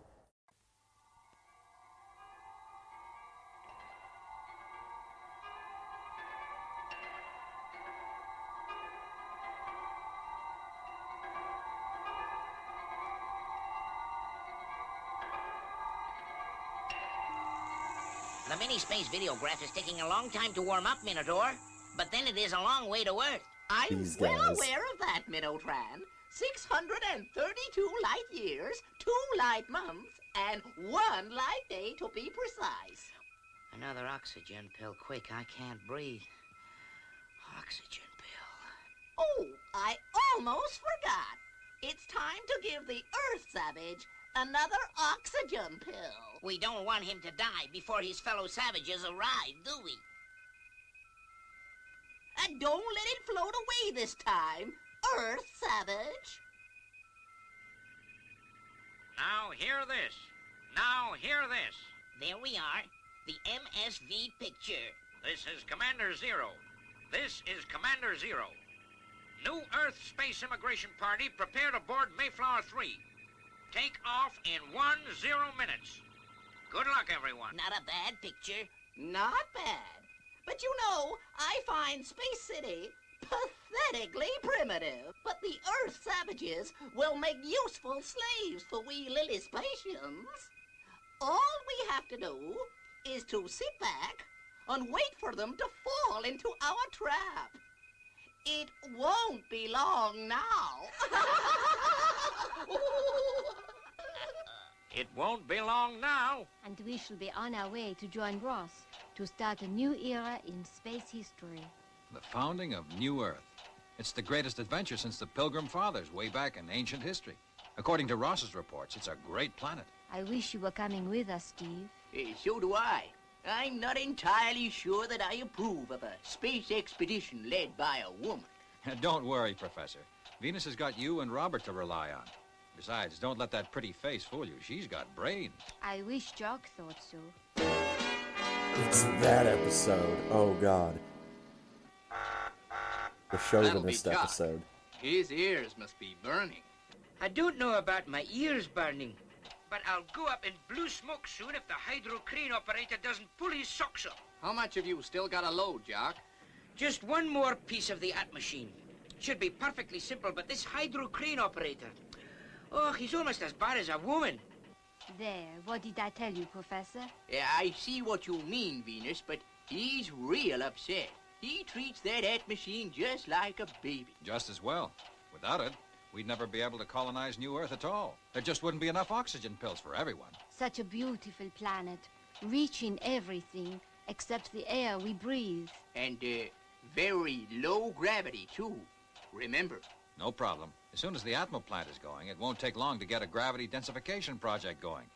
Meanwhile, why'd you keep your lead boots on? Oh, my feet are killing me already. Well, there goes the last component of the at machine now.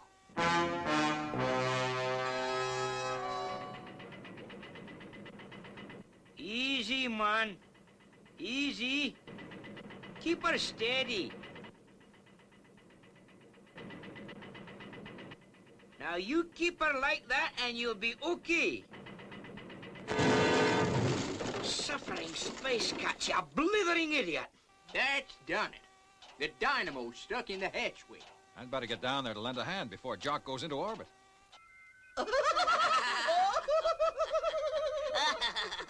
I haven't laughed so much since the Martian circus came to Lillispatia.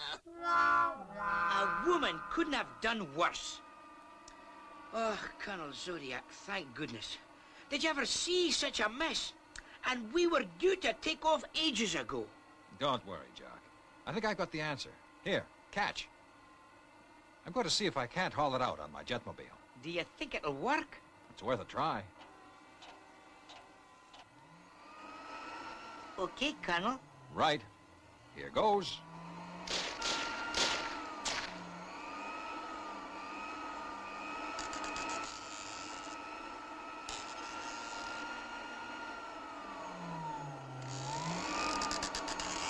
He's not going to make it.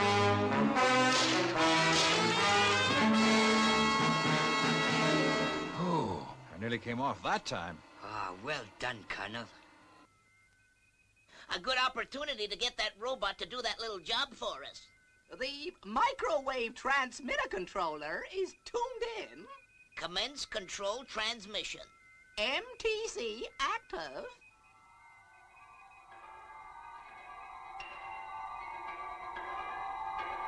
Oh boy. These little guys, I've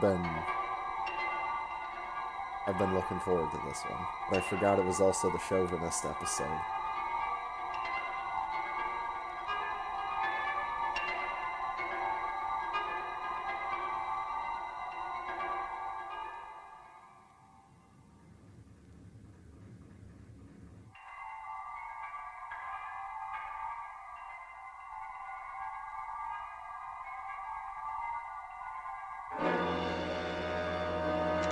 Oh shit, and robots on drugs!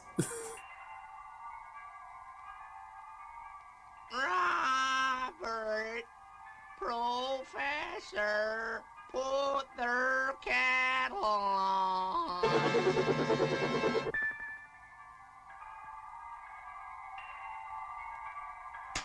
Robert, Robert, Robert.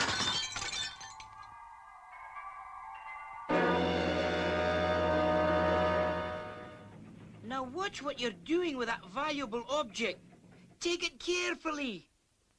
Look, don't be as careless with my haggis as you were with the machinery. A haggis? Jock, what do you want a haggis on board for? You don't think I'd arrive on a new planet without a haggis, do you? It's our national Scottish dish. How you can eat this stuff, I'll never know. Well, I'd better get back and call up Ross at New Earth. No doubt they'll be calling our prisoner on the space radio soon. We'd better switch on the auto-imitator. Are you tuned to Ross's frequency? Yes, Minotron. All is ready. What are you gonna do? We are going to produce your voice electronically and no one will know the difference. Mayflower 3, stand by for takeoff once again. Steve's just calling up Ross to make sure everything's okay his end. Then it's all yours, Venus. Thank you, Commander. Space City to Ross on New Earth. Space City to Ross on New Earth. Over. Space Lieutenant Ross to Space City. Space Lieutenant Ross to Space City. Receiving you Strength Alpha. Over. Steve here, Ross. Mayflower ready for takeoff. Is everything okay your end? Everything's fine, Steve. It's a wonderful planet, this new Earth. All prepared for Mayflower's arrival. Can't wait to see those happy, smiling Earth faces. You tell Jock there's even heather growing here. Over. Okay, Ross. Maintain contact. Out. Did you hear that, Jock? I'll believe that when I see it for myself. Clear for takeoff. All systems here are at go. Roger. All systems go. Full power. Go, go, go.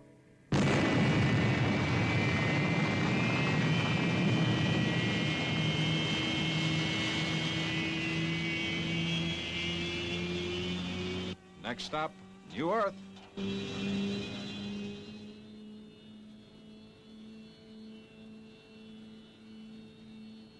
Generators 2, reactors 3. Oh, dear.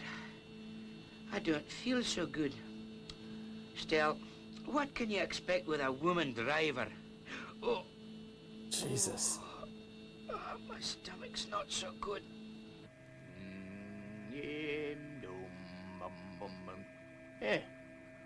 Well, I better see if we're on the right course. Jumping space fish. What is it? Funny sort of... What the... God damn it. What are you doing with my haggis? What is your haggis doing on my chair? My haggis on your chair? Oh, I don't know. Oh. Haggis... Say, Jock, what's the matter? Well, this is serious. I must get Venus right away.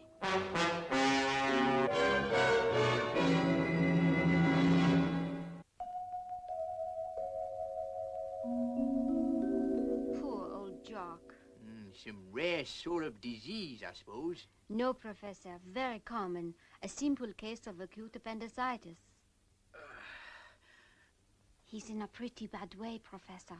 He should be operated on immediately. Yeah, there's no time to get him back to Earth. I doubt whether he'd make it.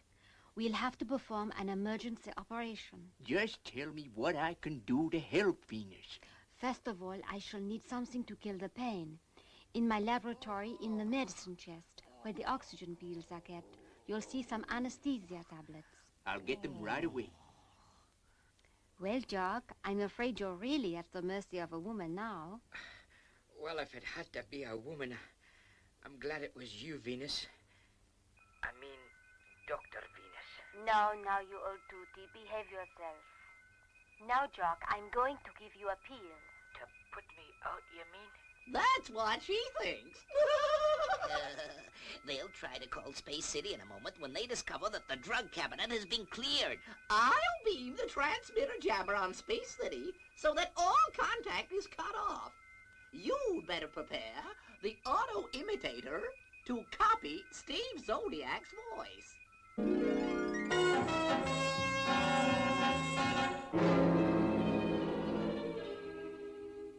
Empty. Everything's gone. This is crazy. Robert, Professor, put the kettle on. Robert. Not now, Lejeune. No time for fun and games now. Everything go okay? Preliminary tests seem to be okay. Any news from Venus? We're just about to give them a routine call. Stick around and you can have a word with her. Space City to Mayflower 3. Space City to Mayflower 3. Over. What do you mean there aren't any? I tell you, Venus, the drug cabinet is completely empty. But the oxygen pills. Gone too, every one of them. Sabotage? What else? Get back to the main control cabin, Professor, and call up Steve as quickly as you can. He'll know what to do. I must stay with Jock. Right away, Venus. Oh, the pain is terrible, Doctor. Space City to Mayflower 3. Come in, please. Over. Are you sure you're on the correct frequency? Sure, Steve. It was all preset before takeoff. And somebody is jamming. But who or why? That, with your permission, Commander, is exactly what I'm going to find out. Mayflower 3 to Space City. Mayflower 3 to Space City. Space City to Mayflower 3. Space City to Mayflower 3. Steve here. Over. Oh, it's a relief to hear your voice, Steve. I've been trying to get through for a long time. I think we'll have to return to base. Jock has to have an emergency operation, and someone's stolen our drugs. Don't be a tootie, Professor. You're more than 3/4 of the way to New Earth. Carry on, and I'll bring you all you need in Fireball. I'll easily overtake you. Now, what is necessary for the operation? Keep trying, Lieutenant 90. You may get through. Space City to Mayflower 3. There goes Steve. Oh, here's the intro.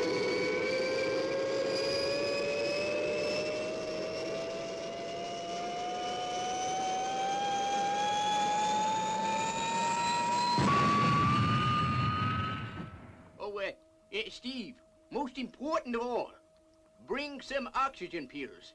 Our entire supply is missing. Leave it to me, Professor. I'll see you on New Earth. Over and out.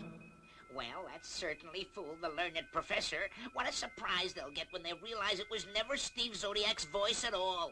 We will allow the beautiful Earthwoman to operate when they arrive.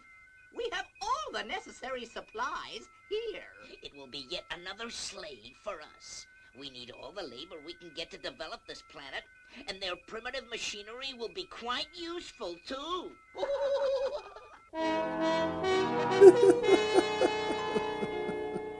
Thank goodness Steve is coming. Do you think Jock is going to make it? Keep your fingers crossed. Isn't there anything more practical I can do? Yes, you can use your ingenuity to set up the laboratory as an operating theater. Leave it to me, Venus.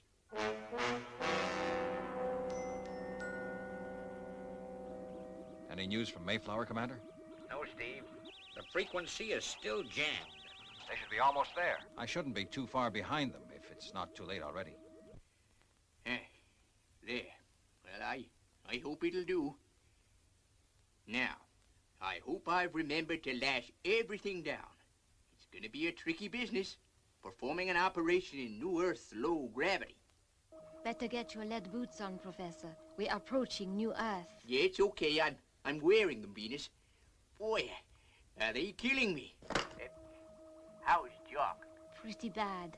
I've left Robert with him with orders to guard him in case he tries to get up. He's delirious, I'm afraid. I sure will be glad to see Steve.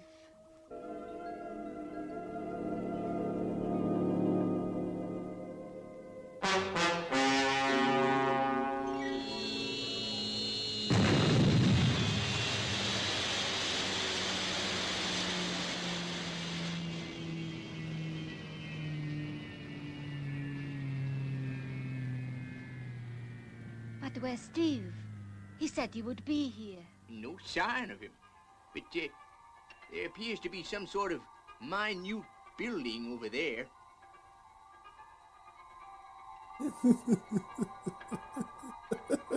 Oh god, it's another one. Welcome to New Earth. The Lily Spatians welcome you to a life of idyllic slavery. The Lily Spatians. The most powerful and most evil brains in the universe. Before we put you to work, we're going to allow you to operate on your sickly Earth friend. But do not try any childish tricks. The Earthman Ross is our prisoner, and we hold the vital supply of oxygen tablets. Oh, if only Steve were here, he'd know what to do. What about Robert? He doesn't need oxygen. Your robot will not be able to help you. We have control of him. We ordered him to dispose of your oxygen pills, and he obeyed.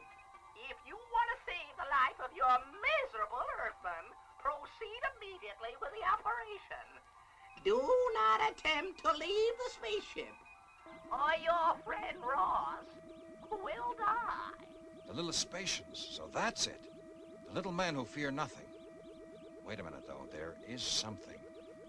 Yeah, that's it.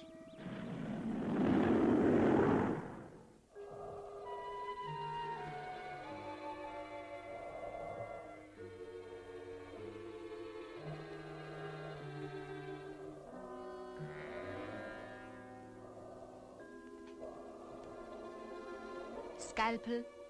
Scalpel? Real hands. Swab. Swap?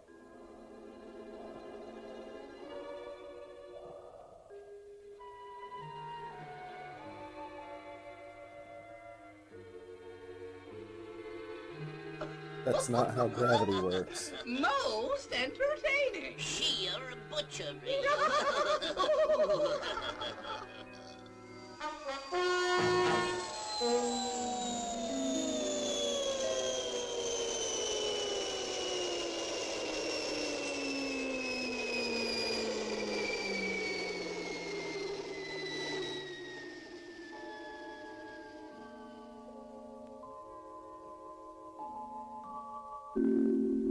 Oh, well done, Professor Matic. I don't God, know now what I would Jock's have on done the without ceiling. you.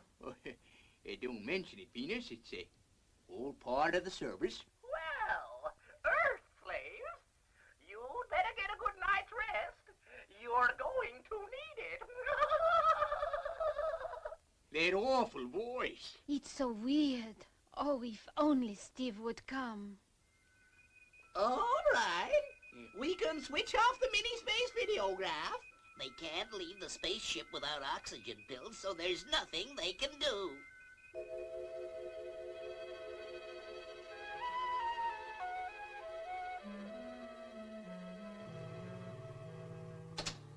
Come on, Lazoon. Let's go hunting, huh?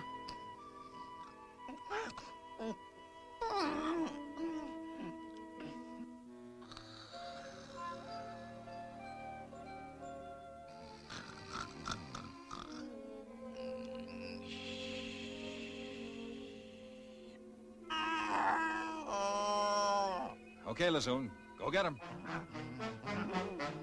The dreaded Lazoon, the space monster. Oh, we'll do anything you say, Earthman. But please, call the creature off. Welcome home. This one too. I can't stand them. They just scare me to death. Howdy, Flo. Oh, help us, Steve Zodiac. Help us. Please, Steve Zodiac, please don't leave us with creepy crawly Lazoon. They're just like snakes to us. Oh, please. Oh, dear, no, stop him. Oh, help, I can't stand it. Oh, please, oh. All right, Lazoon. I'll take over now. Good boy. That's right, Commander Zero. Ross is on his way back in Mayflower 3 with our prisoners to pick up fresh supplies. See you in a few days. Over and out. Okay, Robert, take over. I'm going to join the others in the lounge. Well, how are you feeling, Jock? Well, he sure looks fine, Venus. I can see you've done a good job on your patient, Dr. Venus. Well, you haven't done so badly yourself, Colonel Zodiac. Well, when you two have finished complimenting each other, can the patient say a word or two? I guess we've hardly no choice. Well, in view of events as they've turned out, I think we should have a wee celebration. So I've decided to share my haggis with a lot of you. I thought you said a celebration, Jock. That's more like a punishment. Now, Steve, don't be so ungrateful. I hate to tell you folks, but someone has beaten us to it.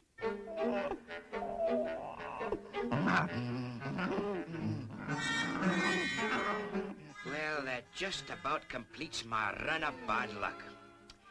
Still, I'll say one thing for that Lazoon of yours, Venus. He's certainly got good taste.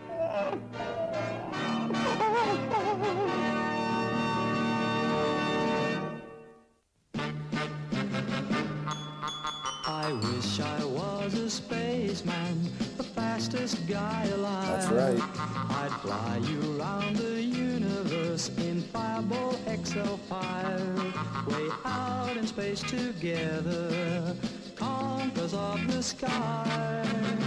My heart would be a fireball, a fireball.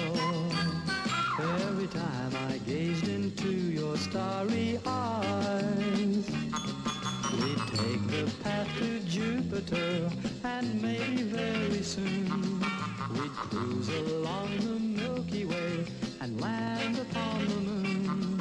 To a wonderland of stardust, we'll zoom our way to Mars. My heart would be a fireball, a fireball, 'cause you would be my Venus of the stars.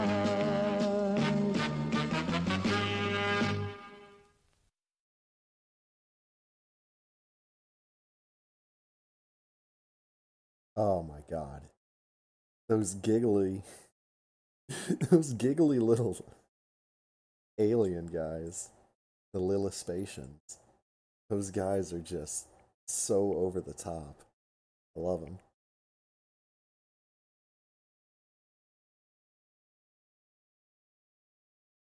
It's just the epitome of unnecessary villainous explanation.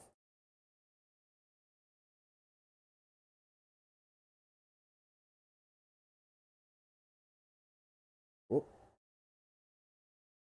And yeah, another episode with pretty egregious use of real human actors. Puppet show. I swear, I need to go back to that scene where they're doing the surgery and see if they've actually got fingernails painted on those gloves. 'Cause that's like the one time where it would make sense to not have fingernails painted on the gloves. But I think they did it anyway.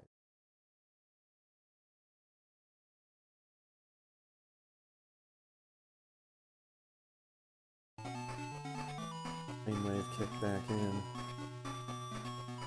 Quest lined up.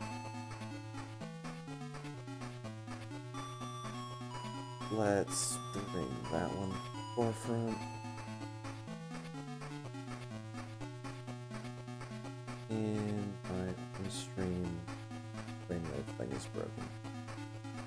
There we go. The animation. There we go. Say the line.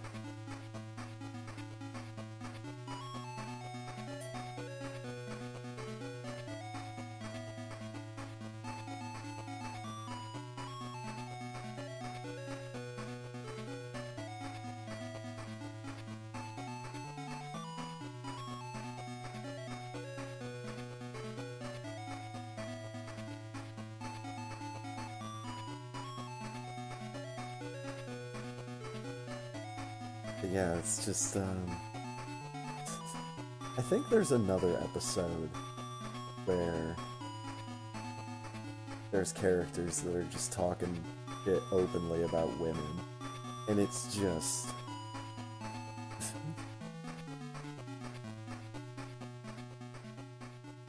it's definitely not something you would see in a puppet show today. Maybe like one of those adult-themed Netflix ones. But, I mean, there's already enough smart mouth cartoons out there.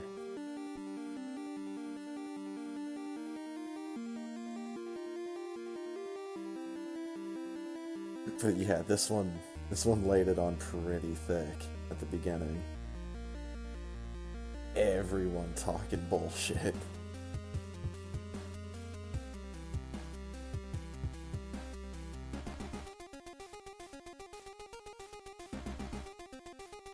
And I'm not exactly sure who the space immigrants in the title were intended to be.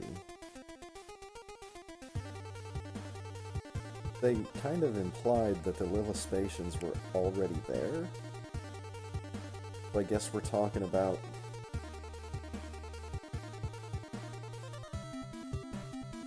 I guess whoever's on board that Mayflower ship.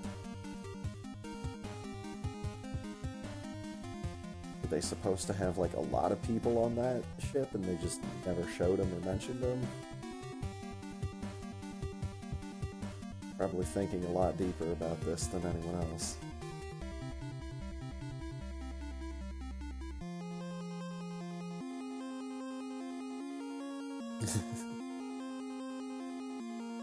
Yeah, that's the one that makes sense. Again, there weren't, like, that many people.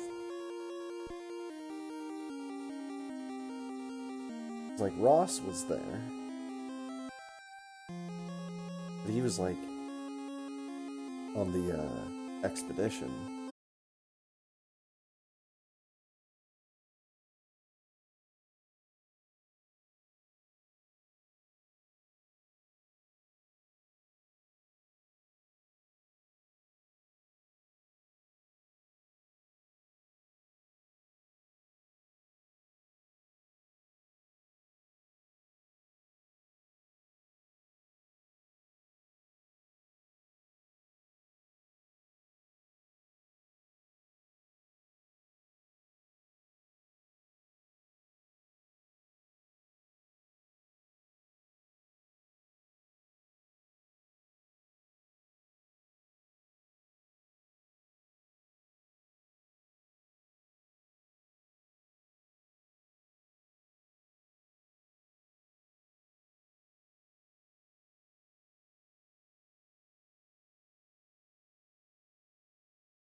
like an hour and a half or however long collection of Ernest shorts.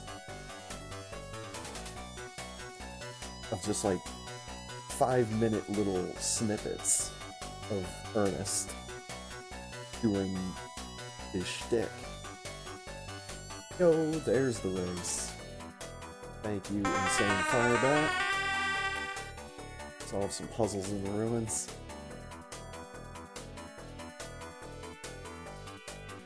Yeah, Your World as I See It. I think it's on YouTube. I think most of his stuff is on YouTube, actually.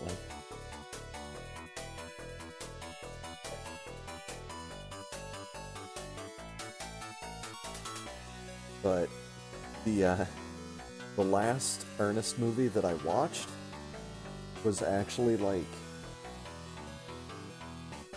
it wasn't that long ago. It was maybe 10 years ago? Maybe 10 years ago. Maybe like 8, but we're splitting hairs at that point. But it was Ernest Goes to Africa. I saw it in the discount bin, and I said, there's no way that this is bad. It's either going to be like actually good, or it's going to be so bad that I just won't know what to do with myself.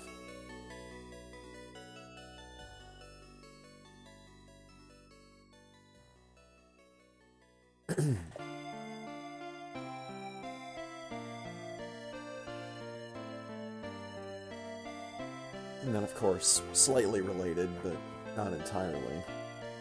When it comes to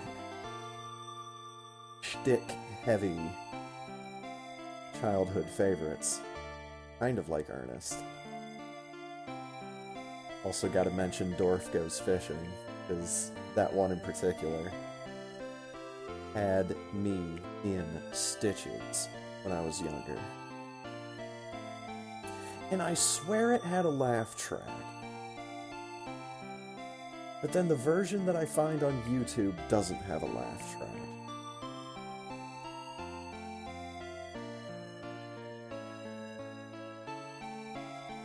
It's one of those Mandela effect things, I think.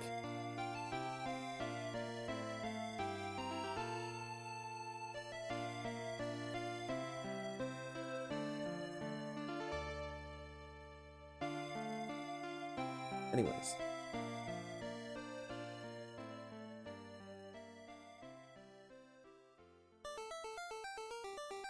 Close that window.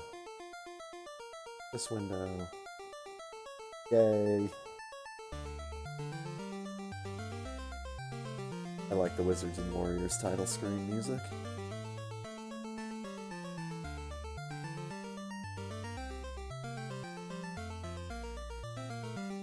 Draw a name from the hat. Chair. What if I took a second opinion?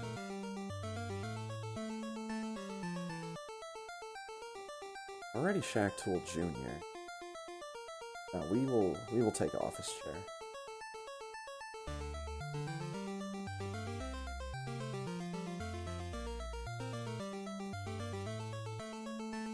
Office chair is good, people.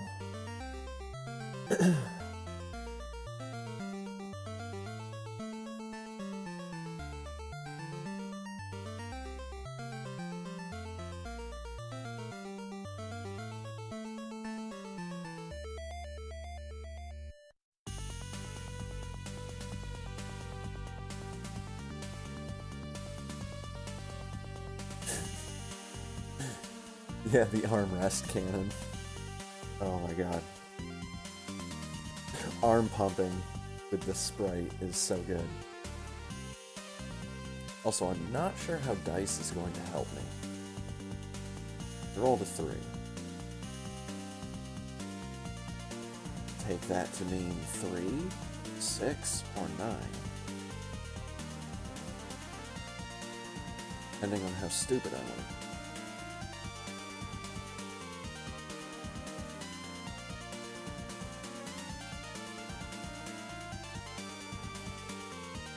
I'll take those two together, and I'll take 7.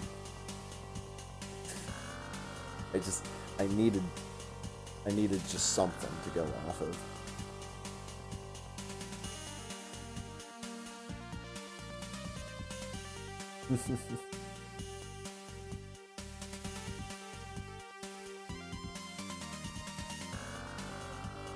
Oh wait, no.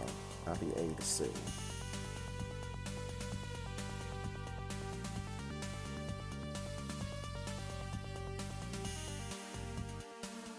I almost think I would want different commands.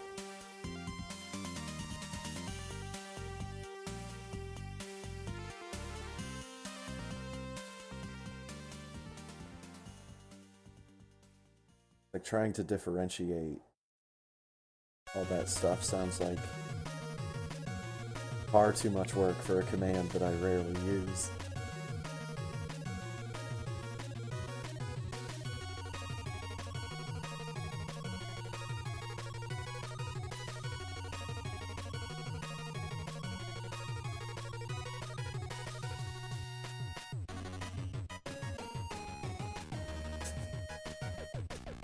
Also true.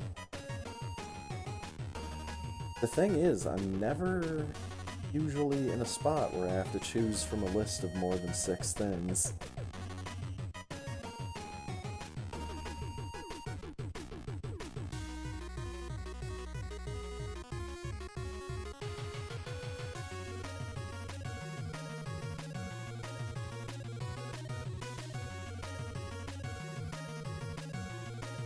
This would be such a bigger hassle if I had physical cartridges of all of these rounds. Can you even imagine?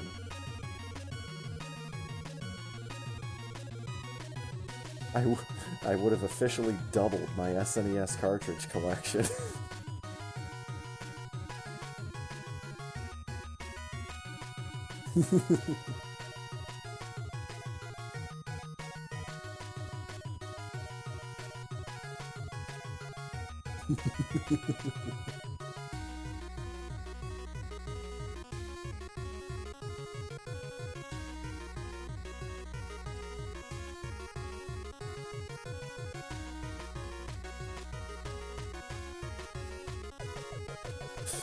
Oh man, I have enough quote-unquote decision-making tools that I need one just to choose which one I'm going to use.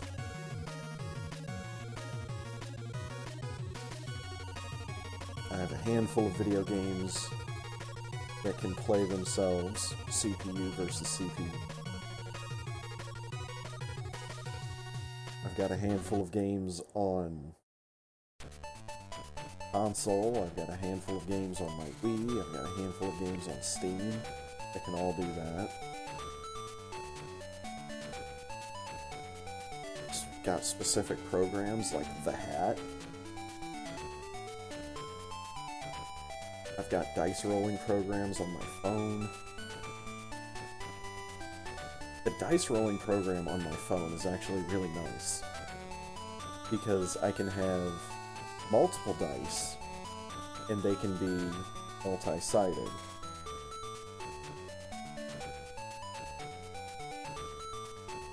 So of course, the one thing I always did was I would take 2 20-sided dice and I would play a made-up dice game that I made up.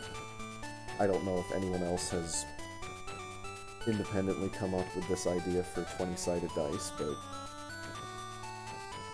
you try to guess whether or not the result of the 2 rolled d20s is going to be above or below 21.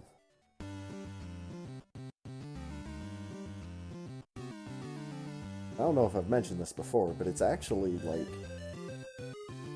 it's not exactly a coin flip, but it's really close.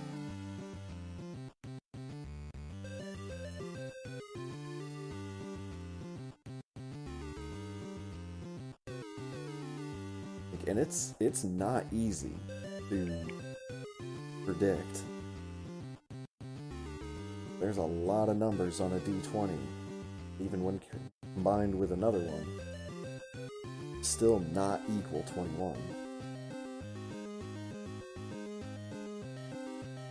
Or will amount to 20 or 21.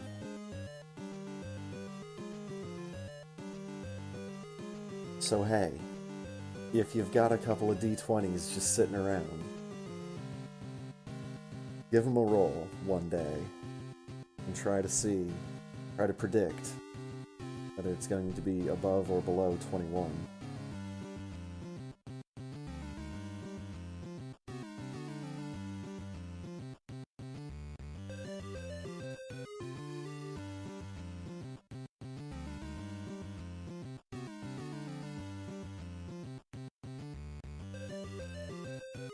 Because I think it works out to get 2 through 20,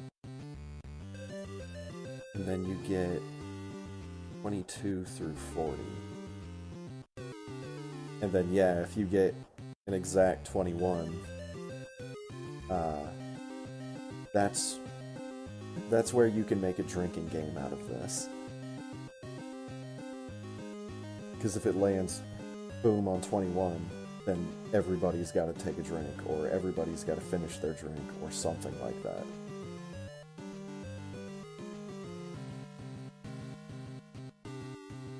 An exact 21 does happen, like, pretty frequently. Obviously not as frequently as the other outcomes. It's the least likely outcome. But it happens more than you'd think.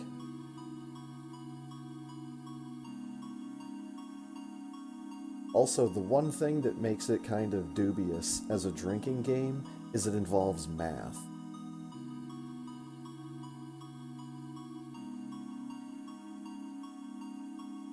Like, it involves simple addition.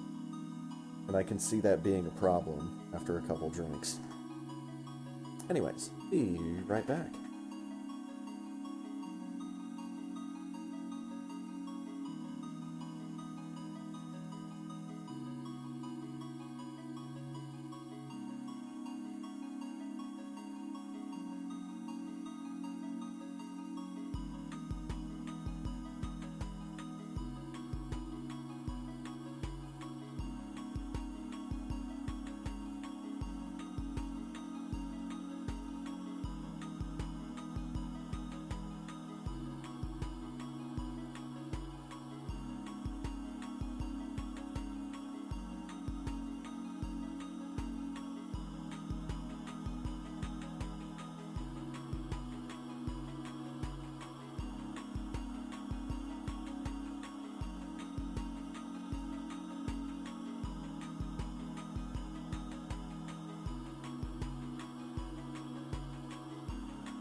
Alright.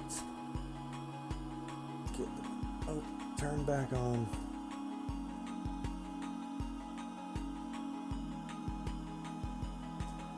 Load up my office chair.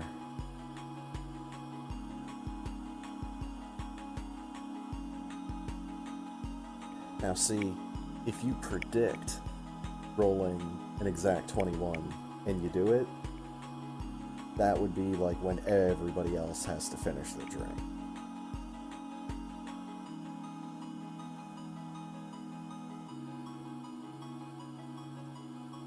Like if it lands on it and you didn't call it, everybody has to take a drink. Yeah, it's like betting on the zeros.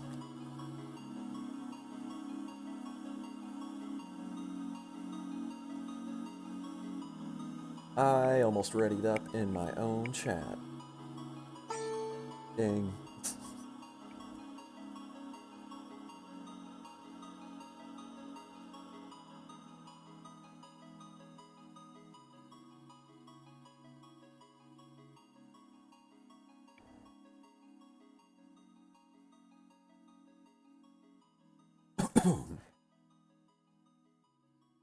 But yeah, I don't even really remember like how exactly I came up with the idea, independent of anything else, for that dice game. I mean, it was literally just me sitting down. I had a couple of D20s, and I decided to just roll them. And then the idea popped into my head. You know, over or under 21.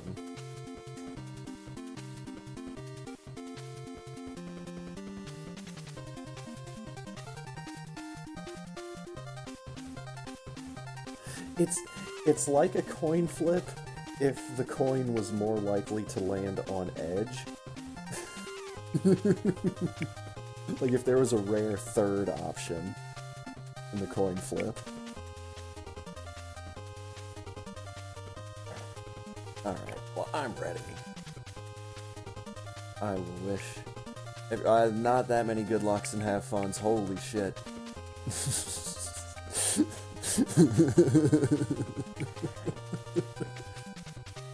I thought I only had one copied. Apparently snagged my line of them from earlier. Nice.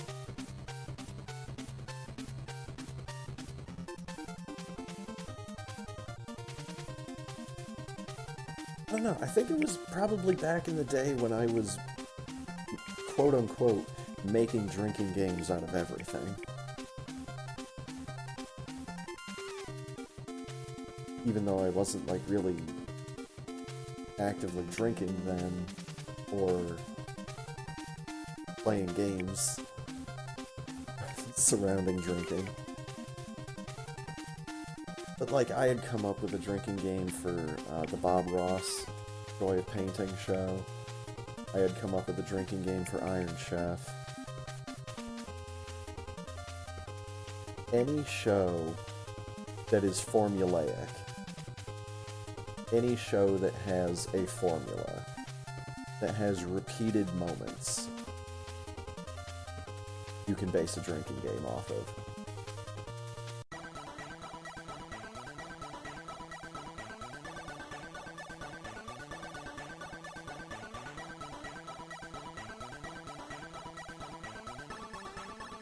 But yeah, I'm pretty sure that's where my idea for the dice game started.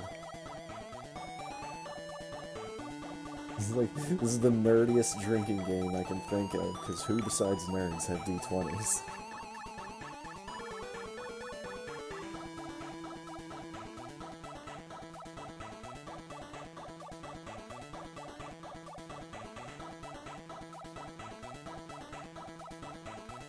I not only have D20s, but I have other dice that are sitting inside of a ceramic cow that has been painted gold.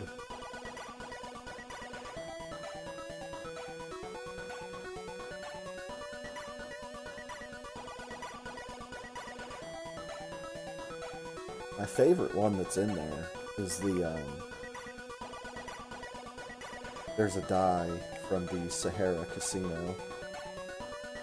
It's in there from when my dad went to Las Vegas on a business trip eons ago. Anyways, race is starting in 3, 2, 1, let's go.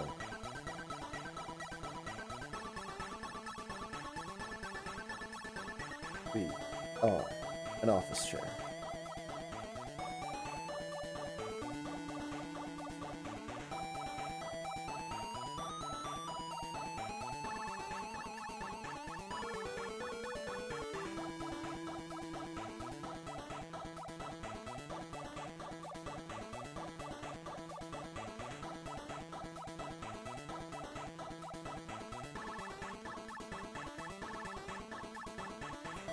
Luck have.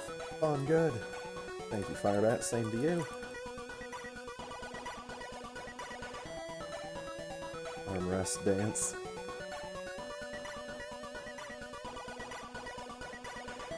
You know, one of the office chairs that I have can almost do this. Not really, but it does have armrests that go up and down. Palindrome. The armchairs that I've had in the past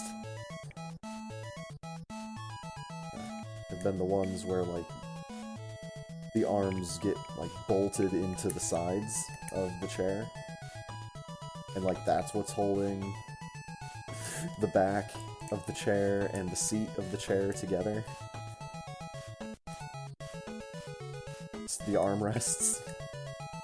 3818, not reporting that time. Time was shit.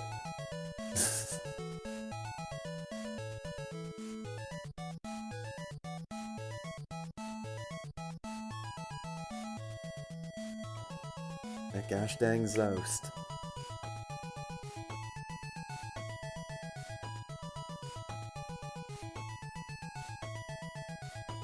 Like, maybe my memory of things is incomplete and fuzzy, but I seem to remember Zost, just Zost, being one of the biggest game changers to Super Metroid speedrunning.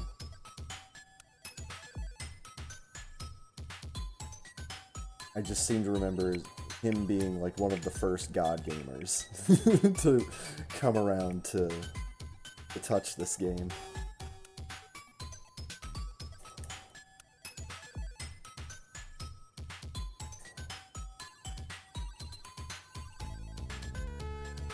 But I don't know, man. It's been a long time since then. A lot has happened. So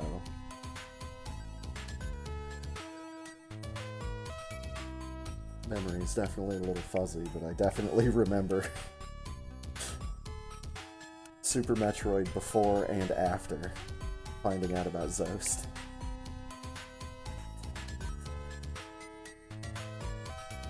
I got a cute little CWJ off of the pedestal on the right. I almost went back up the elevator.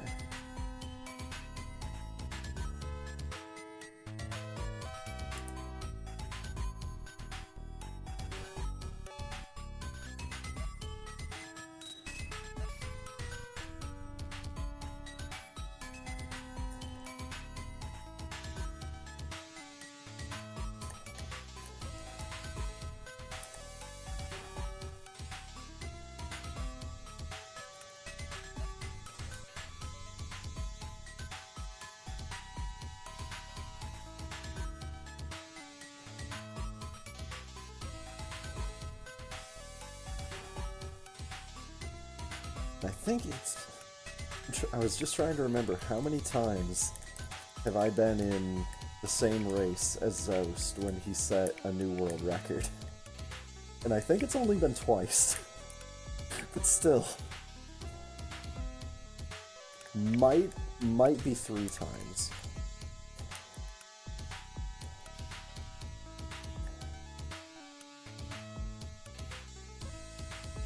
Because I remember having, like, a comedically annoyed reaction. God damn it. I set another world record over here.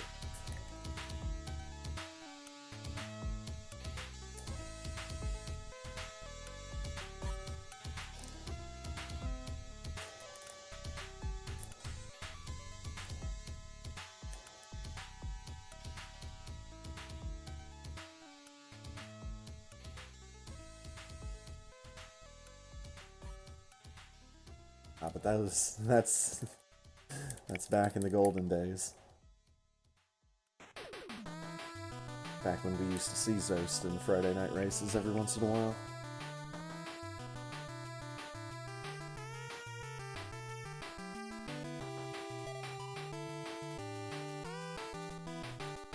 Like, don't get me wrong, I want people to do what they want to do.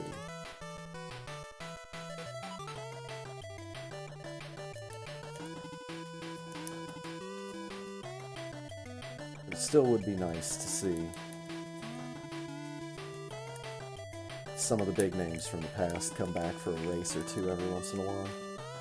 And maybe I'm just in the wrong race. Maybe they do that shit during the day when I'm at work. Maybe they're too interested in doing tournaments. These are all fine alternatives.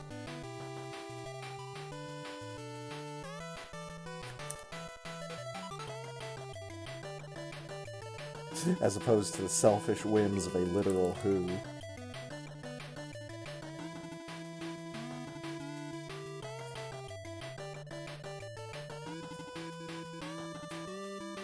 White Chair. Isn't White Chair a band? No, I'm conflating two bands. Conflating White Snake and Silverchair, which is an odd duo.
Really thought I missed that. That's even better.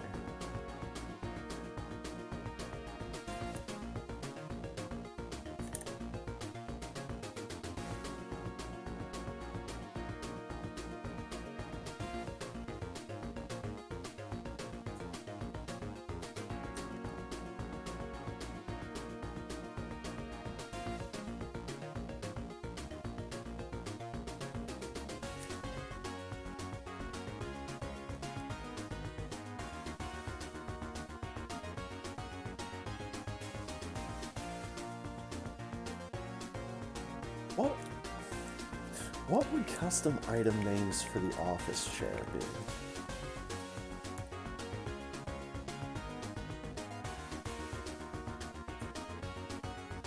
Like, would you theme it around, like, other furniture, or would you theme it around office supplies?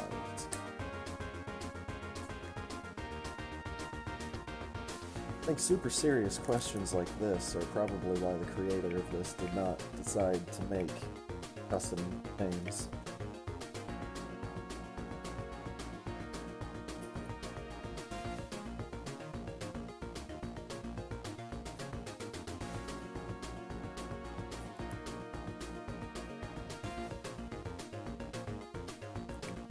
Glad that feature exists, but I'm pretty sure it's just for characters from other video games.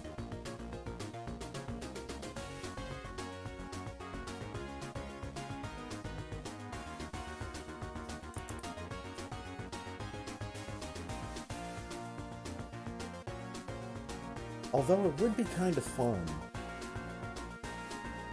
to have a custom Samus sprite that would be like kind of a bootleg. Like, it would be like intentionally called bootleg Samus, and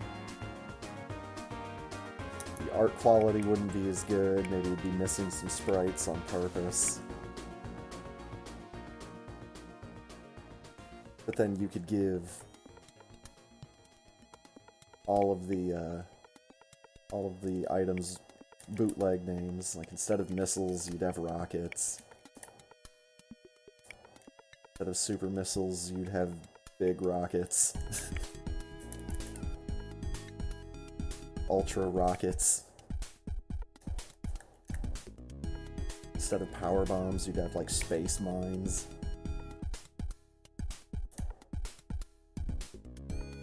And instead of like regular bombs, you'd have mines.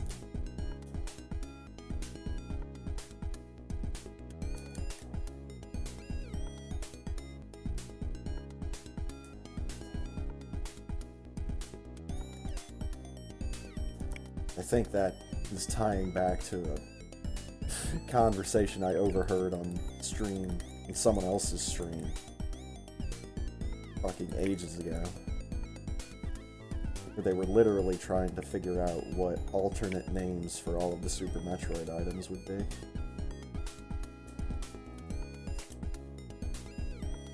Might have been the same spot during the 9.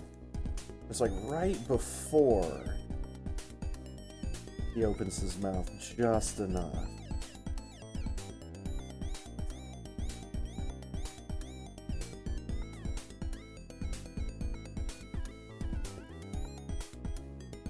Ah, but it's fine. We're not the one that's looking to get a 41 here.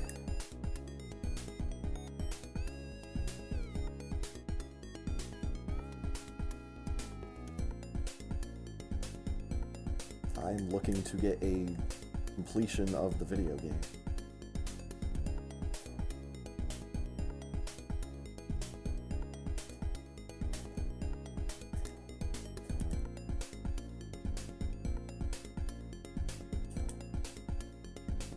It's truly a noble goal.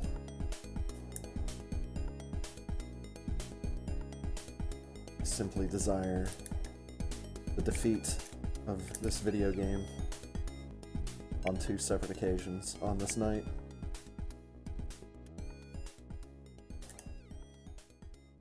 On these nights, even.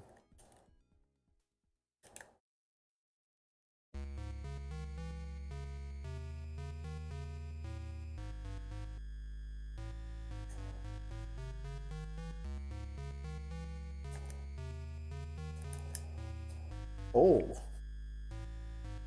Shot through that door. That one.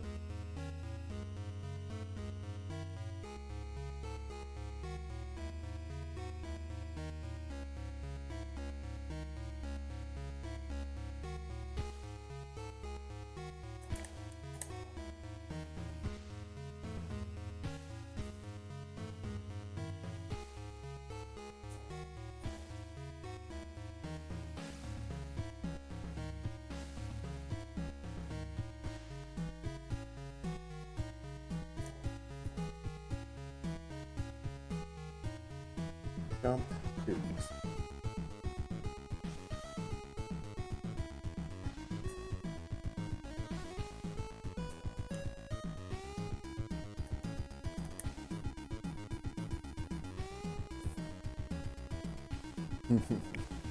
Now what about a custom set of Super Metroid item names that are all 90s references? Because when I was just getting high jump boots, started thinking about moon boots.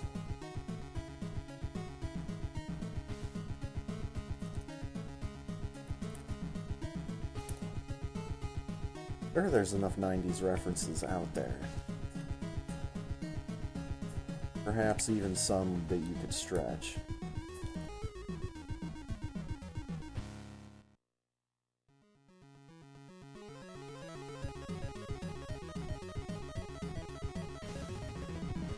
Be a fun little list to try to come up with.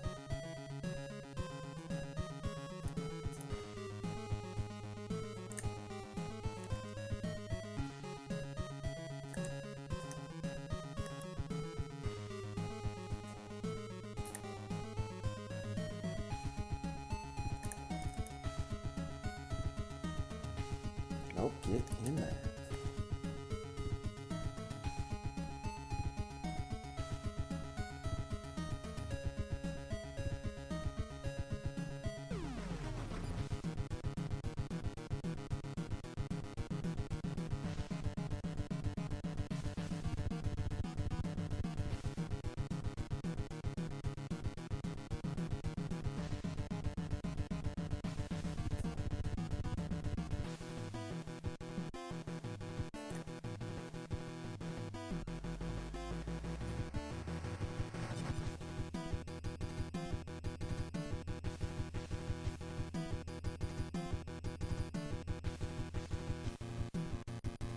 Come on.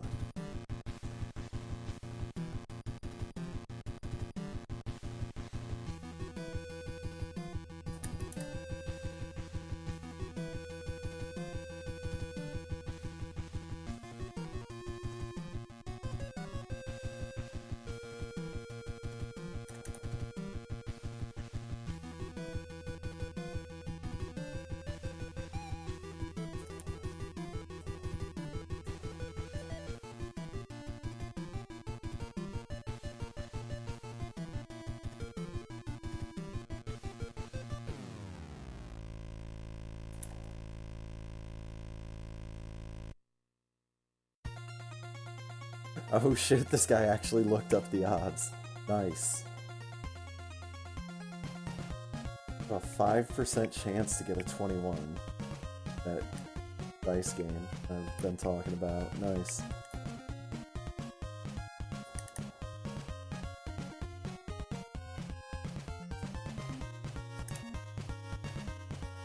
Well, you got the numbers. Take my phrasing back.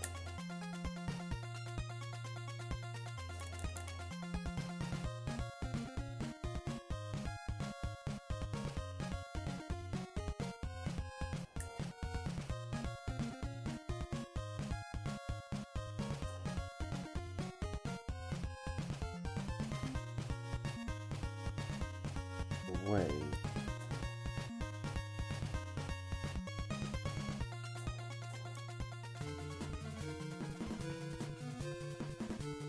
Does that mean it's more likely for it to go one way or the other by just a little bit?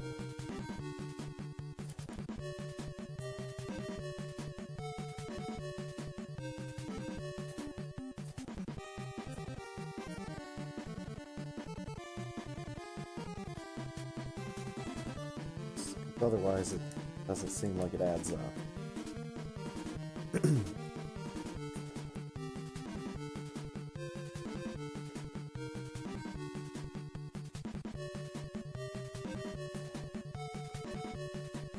Probably one of those floating probability things.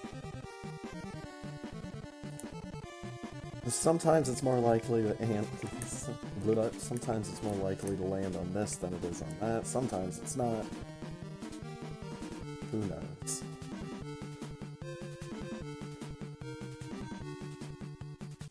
I do not math very easily or very quickly.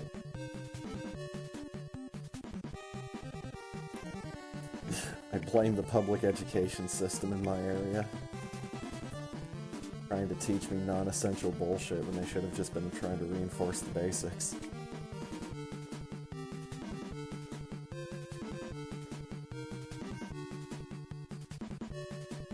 Ah, we're gonna mash all this shit together and make sure that nothing sticks.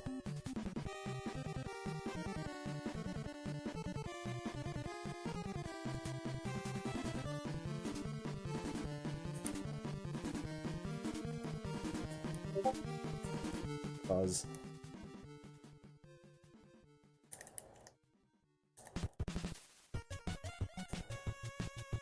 I really wish the desktop notification would give me a better preview than that. I could also have it open and be better at multitasking than I am. But you know. The world in which I find myself. And I didn't jump.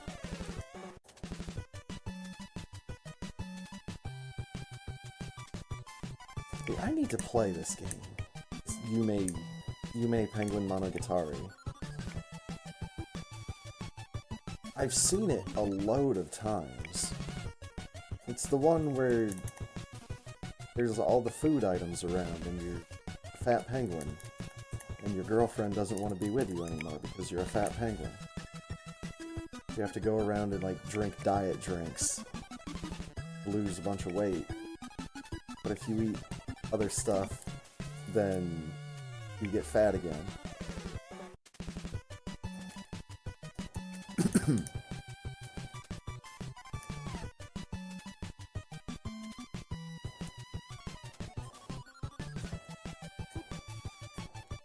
And I think in the ending of the game, your girlfriend ends up getting fat.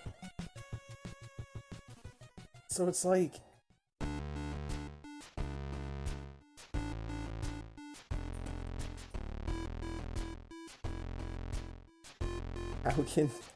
How can you fat shame and then just decide one day, you know what? Throw my diet completely off the rails.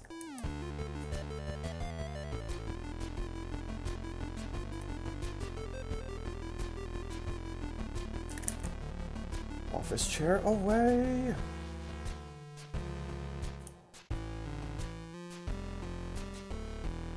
And we had more okay crabs.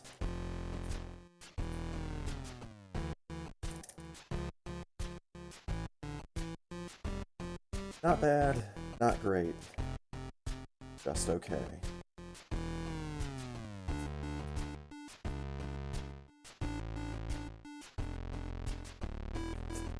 Dude, it hurts my head thinking about the amount of force that it takes to get a chair like this to flip. Like, that's a lot of weight.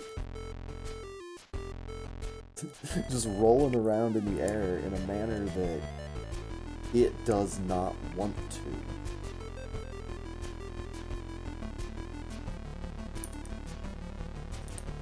Like, I have a feeling that an office chair is more likely to spin, or like barrel roll, in midair than it is to somersault. Exactly. Like, I could find out real quick, but I might break something besides the chair. I don't really have a whole lot of room in my apartment.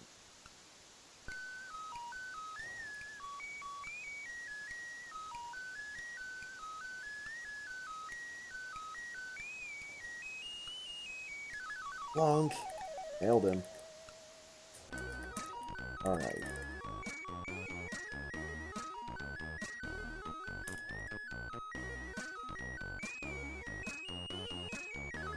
That's too early. I might still hit him with 2, though. Yep.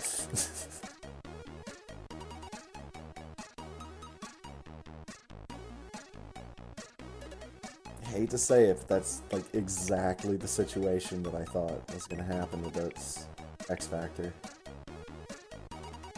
Or it was going to come in after they met in the middle and hit him on the other side.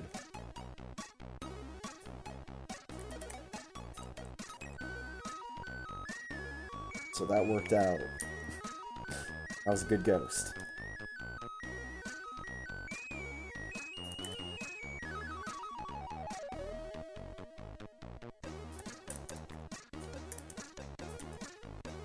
And yes, Mr. Fox is right. Video games are being a challenge tonight. Whether it's Link to the Past earlier tonight being just unbelievably rude to Pong.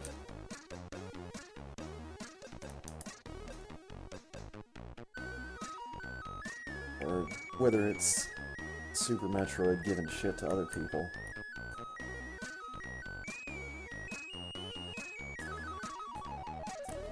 This is one of the games that I've heard people call Super Nintendo Dark Souls.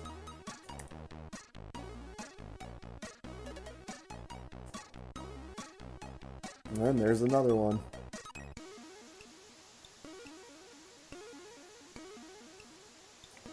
I obviously disagree with the notion that Super Metroid is Super Nintendo Dark Souls. I'm not sure what exactly that would be. I would maybe say Castlevania 4.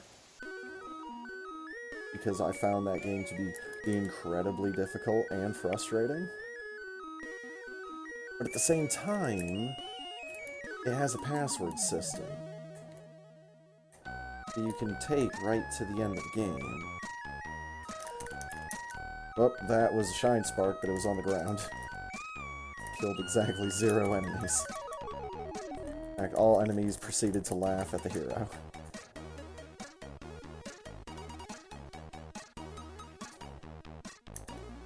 Also, I think that the NES had a lot more games that caught the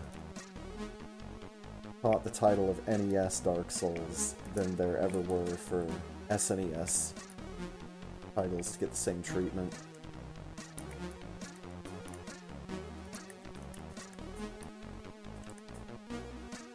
And that's mostly because I've made the joke myself in the past.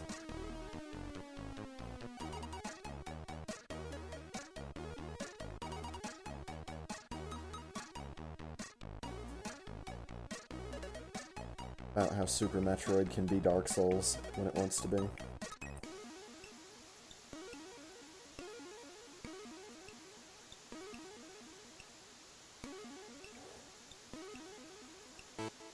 But clearly, the truest NES title to ever receive that title from fans and stream viewers of NES Dark Souls would have to just be the classic NES title, Deadly Towers. That game... I don't think that game wants you to play it. And of course it has one of my all-time favorite quotes from an instruction manual. I don't remember it verbatim, but it's something about how the sword that you begin the game with is so ineffective that it makes your character feel lonely.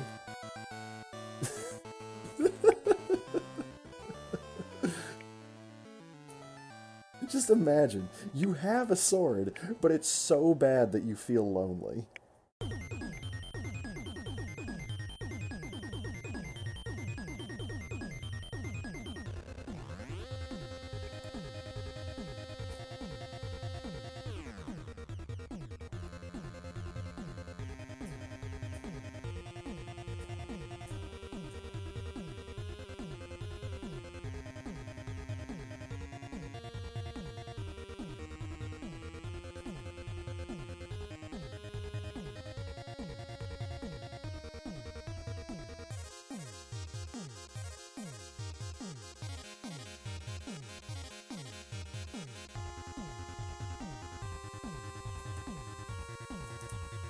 Second shot missed, but that's fine.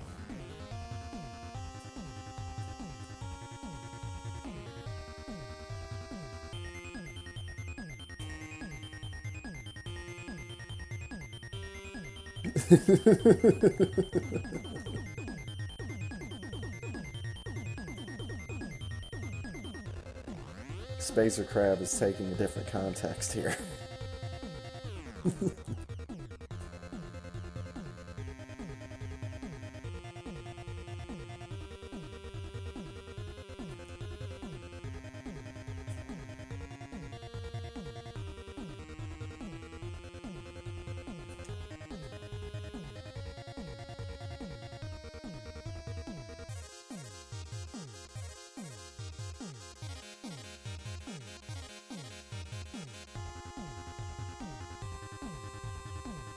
Hardcore Chair is crazy good. Dude, the Morph Ball sprite for Chair is one of my favorites. One of my favorite parts of the Chair is the Morph Ball.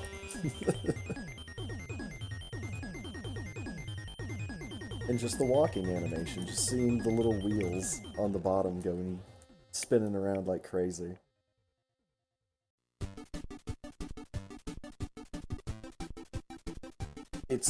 It's almost distracting.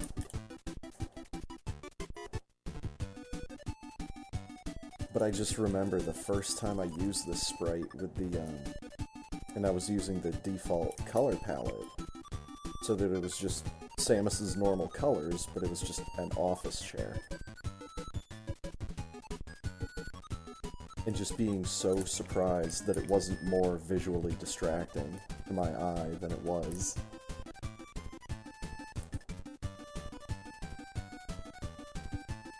See you, dragon.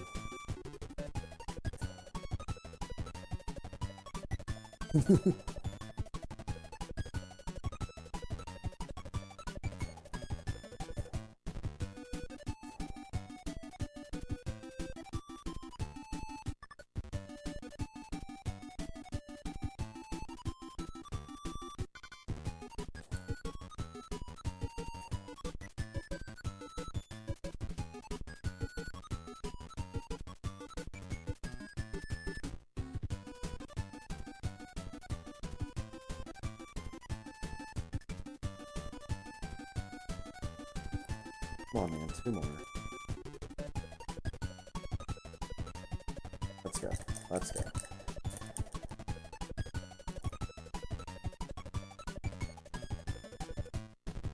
Yep, sat crouched too long. Spending, like, any amount of time sitting crouched, holding the shine spark down there is too long. It needs to be an instantaneous thing where I get back up.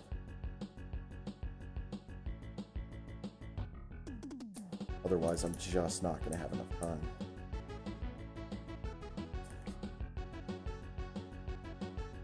Thank you for that. Thank you for Ayers Rock. It was on my request line earlier. I figured one of us would get it across eventually tonight. It's not on cooldown, so it's gonna get played.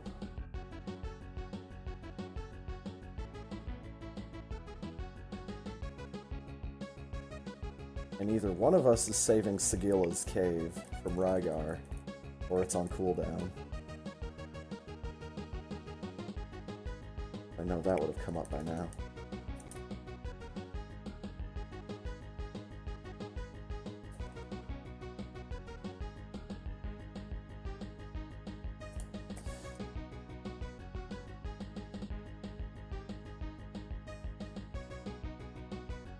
It's basically next. Oh, okay.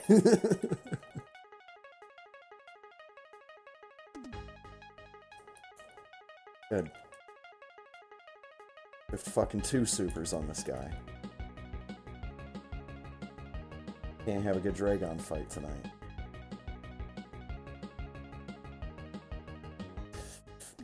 Dragon. Bap, bap, bap, bap, bap, bap, bap, bap. Just smack the crap out of him with the armrest after he's already dead. Oh boy. Yeah, getting timing to work out with Rainwave is definitely not an easy thing to do. I've come close a couple times intentionally.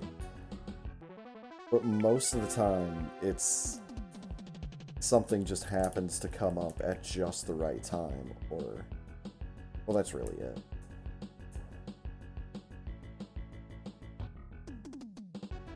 You know, somebody votes for an appropriate song at just the right time. Like, NES Kraid's Lair theme starts right as I'm going down in Kraid's Lair.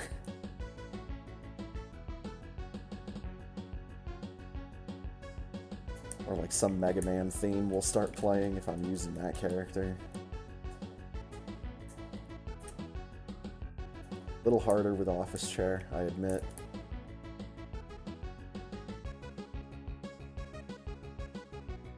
Mostly because I don't remember if that one game that I have where you control a chair actually has music in it or not. And I also don't remember the name of that game.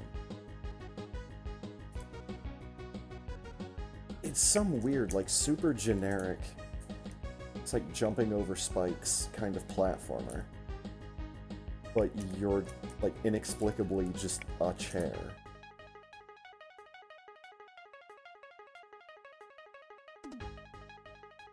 I mean, it's obviously, like, one of those dirt cheap games that I got on Steam at some point.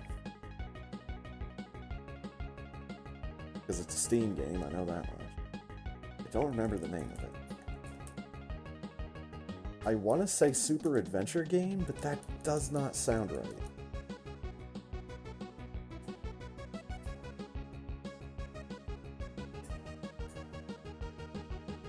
Hey, if Uniracers is a chair game, it is the best chair game.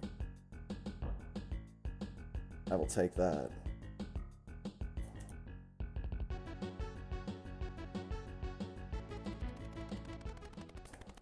Like, even back when I was a kid, there was something about Uniracers. It was just one of the coolest SNES games available.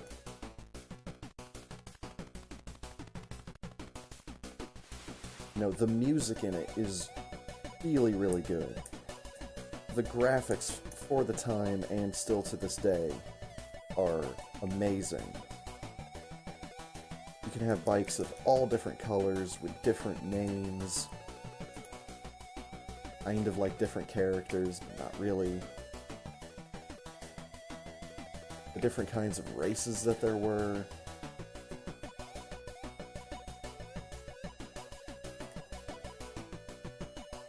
And the fact that it was, you know, kind of like animated unicycles.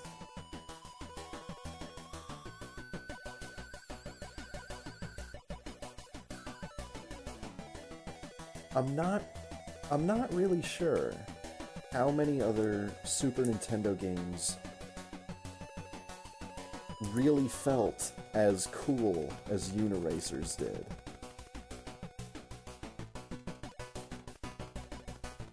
And I'm not sure if that's something that still, like, translates with Uniracers.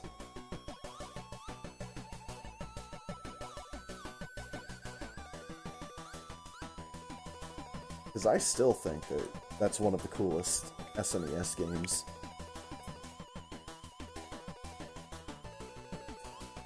Especially if you've got someone that is really good at it, and you're watching them, or you're really good at it, and you're playing it.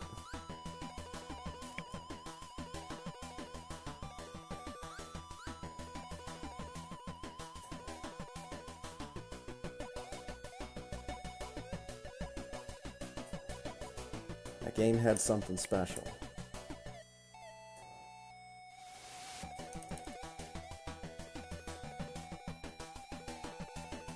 It had that special something.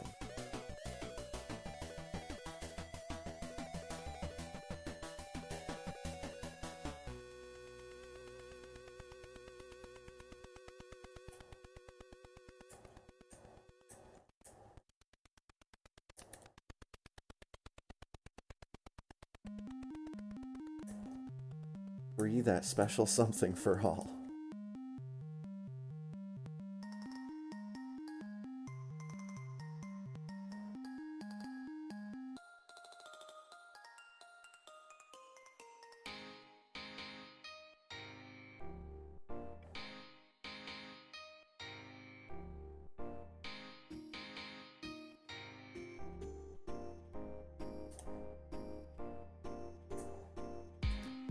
I'm trying to go back in my head and try to remember what, like, some of the coolest SNES games were to me back in the day.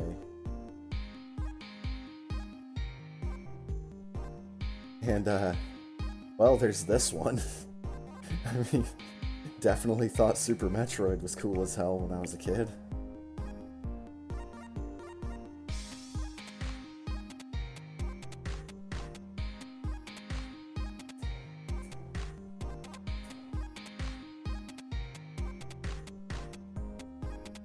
Could be one of the reasons why I'm still playing Super Metroid to this day.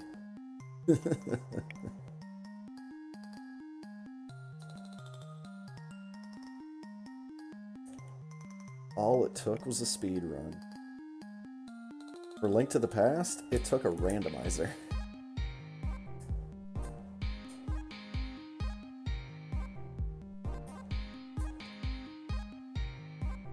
'Cause yeah, before the Link to the Past randomizer came out, I didn't really play a whole lot of that.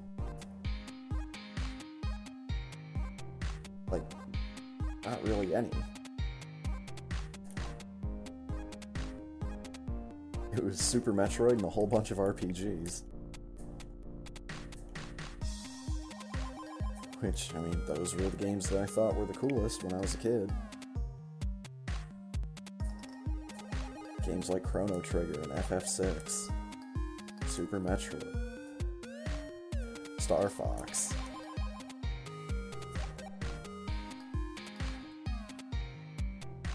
You know, those were just the games that my family had. There were plenty of other ones. I was like, oh hey, that looks really neat. You know, maybe we rented them. Never actually owned them.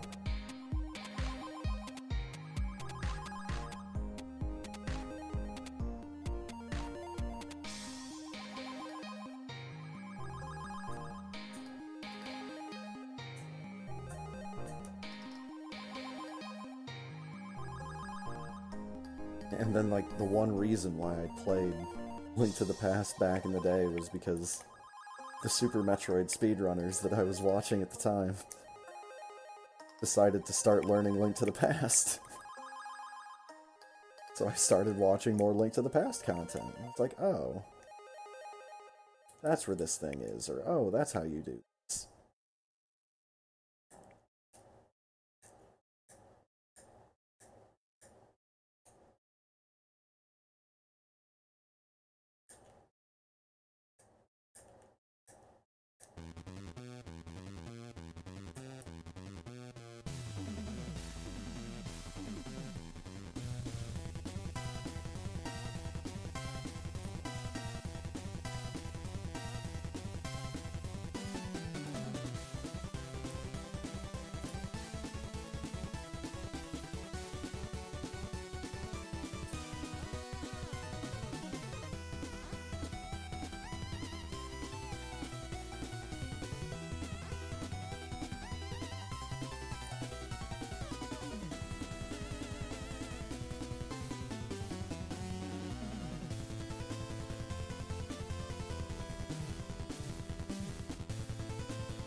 Pick me up.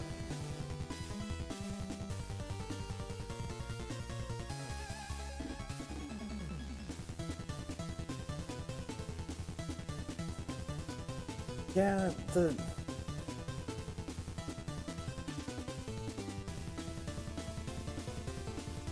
the whole any percent, 100% thing is really interesting. Because it's very much a case-by-case thing for me. There are some video games where I absolutely want to collect all the stuff.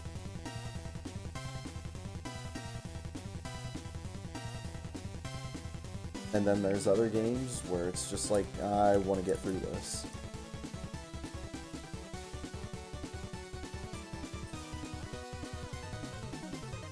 But that's more for games where any percent, 100% has a bit looser of a definition.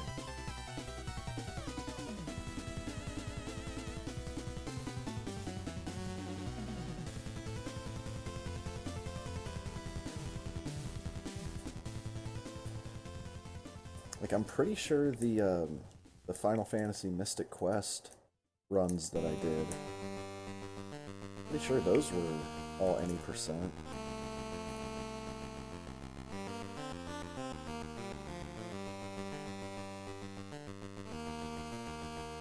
Well, any percent with glitches as well, so.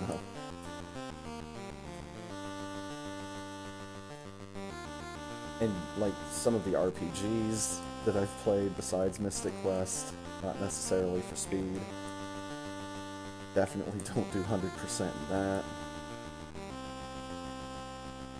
Because then it really starts, like, splitting hairs. okay, do you want one of each item in the game? Do you want all the spells? Do you want all the special attacks? Do you want all the equipment?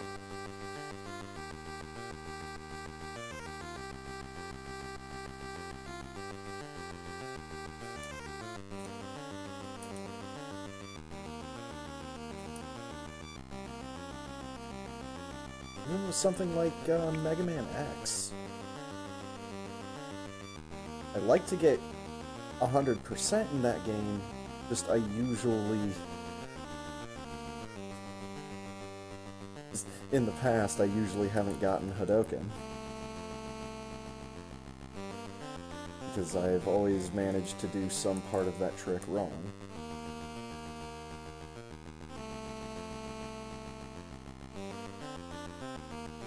But then I saw how to properly do it, and it's like, oh, okay, here we go. But even then, I don't generally use Hadoken when I play through Mega Man X.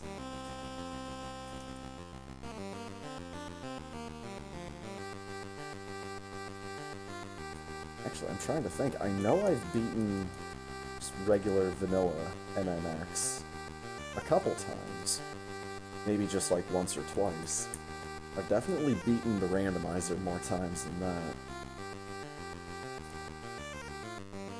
That's another randomizer I think I should get back to.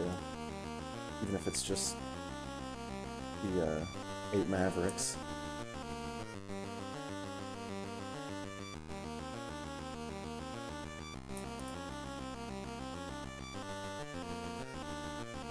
Need to refamiliarize myself with that randomizer.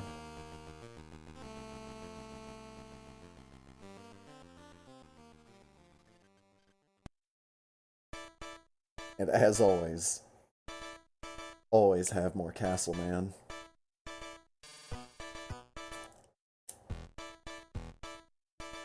I almost wish that there was... Well, I almost wish that there was an easier speedrun of Aria of Sorrow than jamming yourself into a fucking wall. Still don't know how to get myself stuck in that one wall. Like a wall on the left side that's in the arena area. You're supposed to kind of backdash and turn into a bat at the same time. And that ends up taking you somewhere into the Forbidden Realm, which is the endgame area.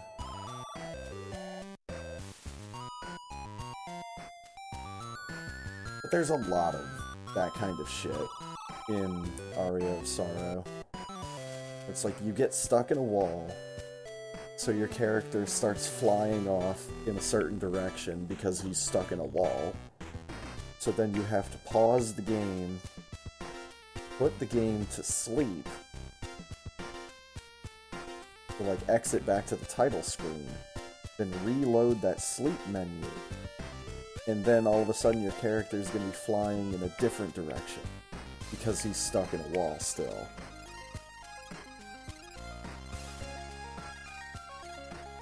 I can't handle shit like that in a speedrun that I'm going to do more than once.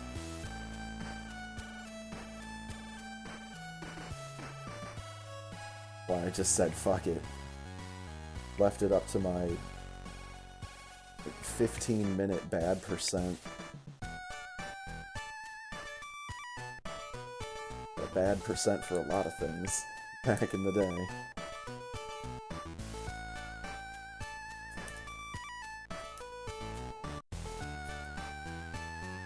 That was just where I would get the okay ending, the halfway ending, instead of actually getting access to the endgame area, fighting the true final boss. You just fight this other guy and you still get credits. Oh, Zost wasn't in the race. Somebody looked up what the world record was at the beginning.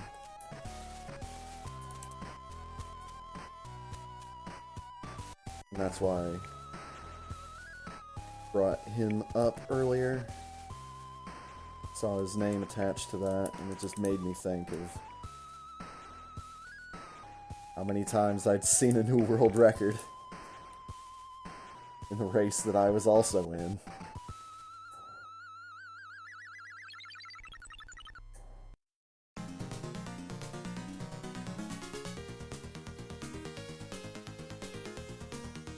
Quit before the race started playing Super Metroid Impossible instead. Yeah, he's been on the grind with that for a while. Not sure if he's still doing that. Last I checked in with Zost, he was playing Sega shmups.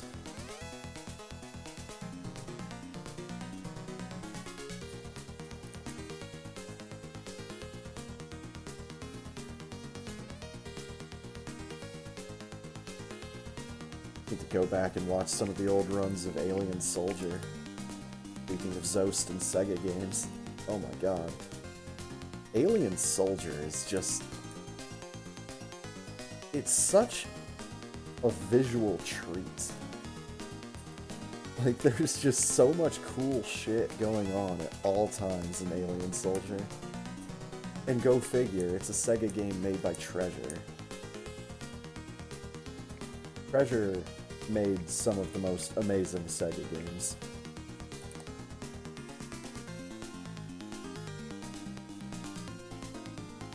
The one that instantly comes to mind for me is Dynamite Headdy. But I think they were also the ones that did Gunstar Heroes. That was the Contra Killer. Or the intended Contra Killer. I don't think that actually worked out in their favor, but hey, it's fine. Got good video games on both ends.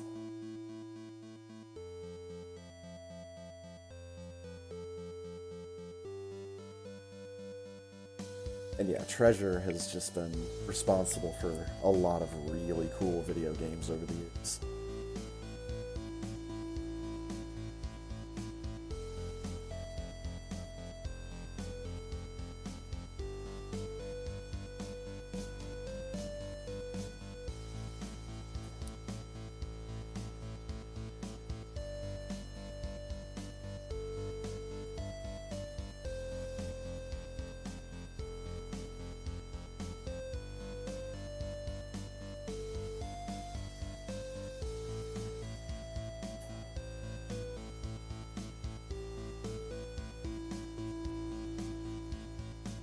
Nice.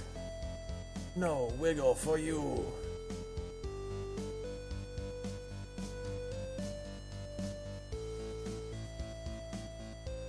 Ooh, laser emerald. Neat. Yo, what's up, Crustacean 7?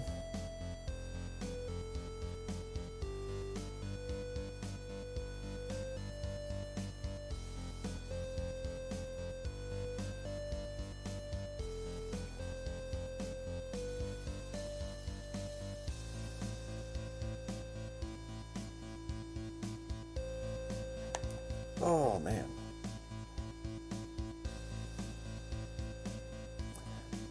Almost there.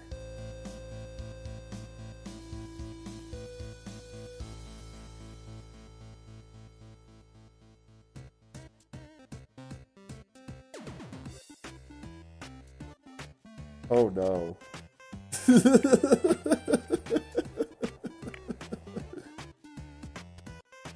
Oh, no.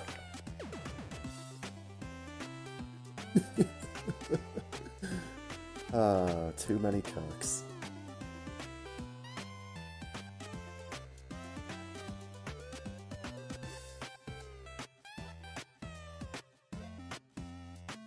I am so glad that I did not see the original Too Many Cooks short at like 4 o'clock in the morning on Adult Swim randomly one night. It would have creeped the absolute fuck out of me.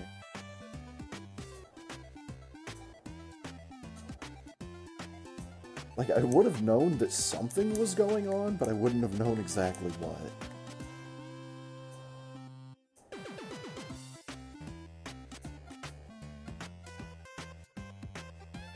The real fun one that Adult Swim showed in that time slot was unedited footage of a bear.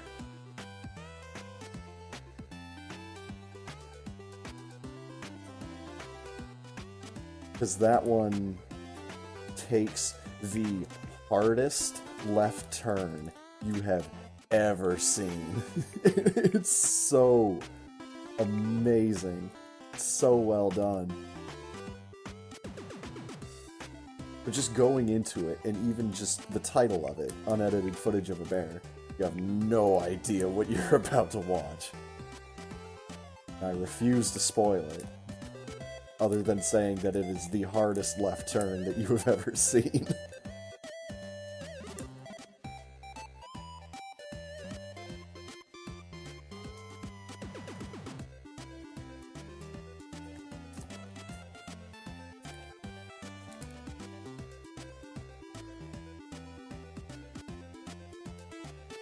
Go!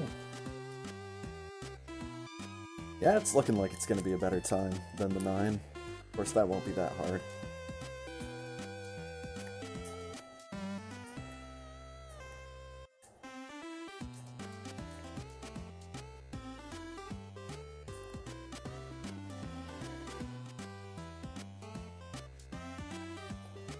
Let's go, quit getting steamed.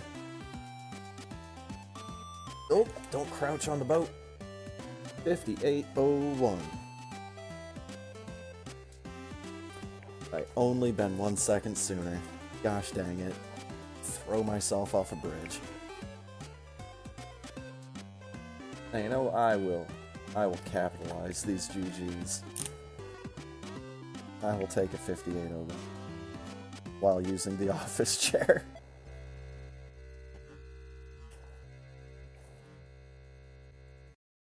And it's gonna get real bad when I actually have a spreadsheet going. Measuring my time based on character. And whether it's in the 9 or the 11. Shit, all I have right now is just a dry erase board. I make myself look at my times until the next week. Myself look at better times, hopefully. Thank you for the GGs, everybody.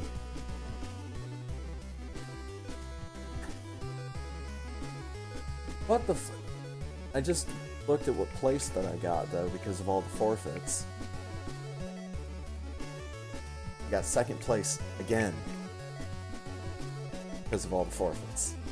I'm racking up just a massive collection of silver medals in this game.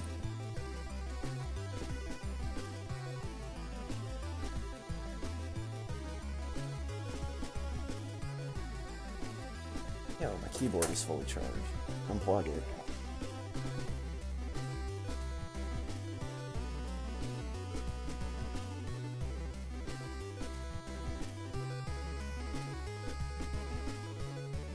Oh my god.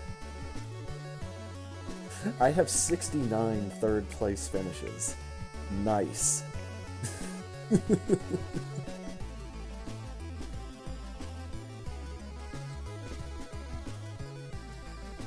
Oh, baby. Oh my god, Firebat and I actually got points for that last race.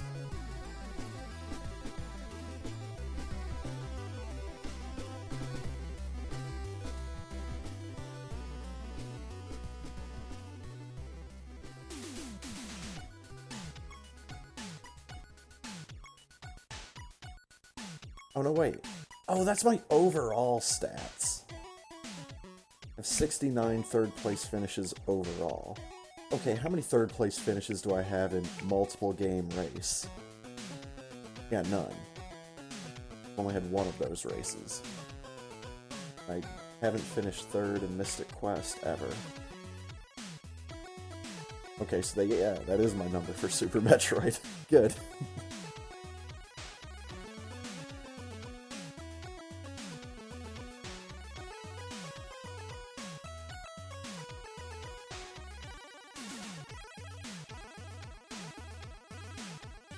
Air Force!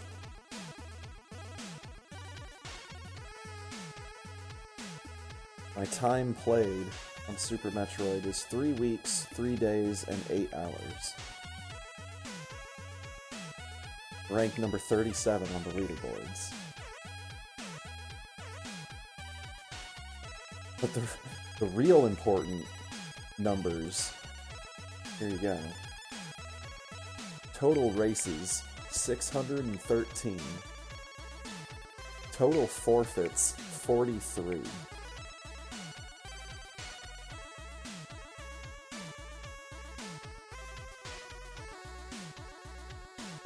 I have finished well over 500 races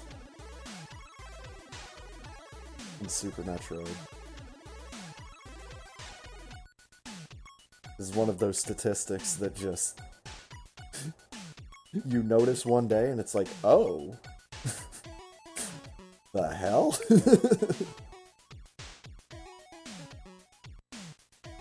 20 more SM races and I'll have the second most on SRL.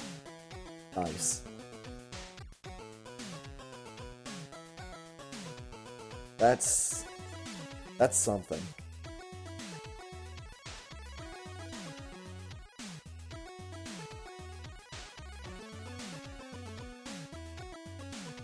For whatever reason, that's making me wonder.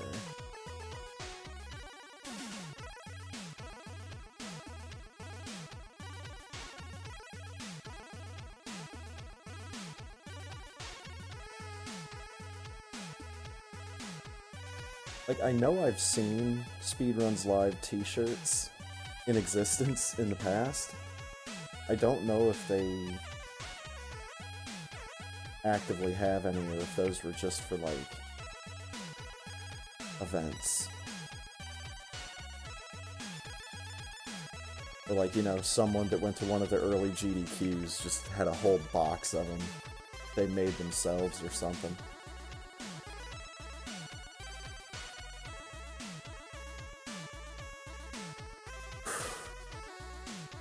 26 more races to tie second, which is Garrison.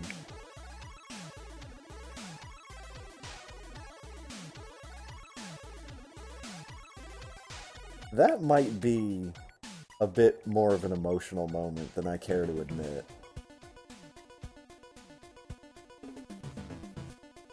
Because Garrison is one of the runners that I started watching at the very beginning. And he's definitely one of the people that I could credit for getting me into Super Metroid. I was watching him and his friends playing this game multiple times in a single night. It made me want to do it too. And one of the things that Garrison himself asked on Twitter was, when did speedrunning peak for you? Or what was at least one of speedrunning's biggest peaks for you, as someone that watches?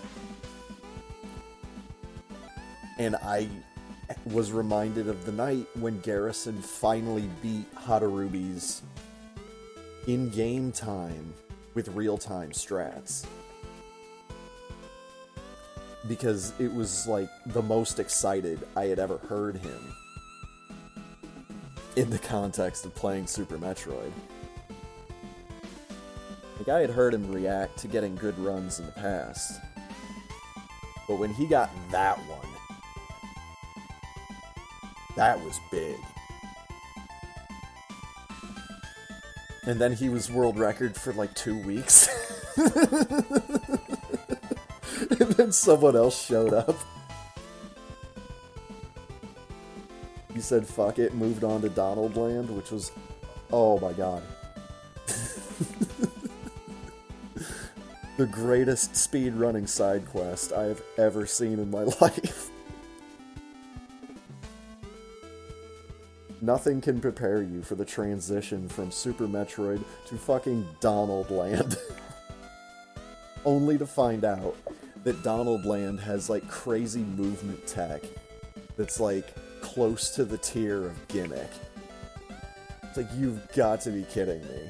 Okay, this went from being like a goofy game to being like a super serious speed project.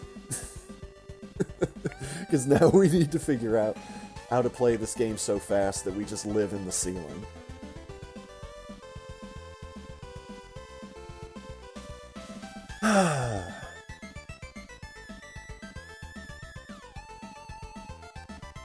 I've almost stalled for long enough. Like, the song just reached all zeros. So we get the one that we've been waiting for.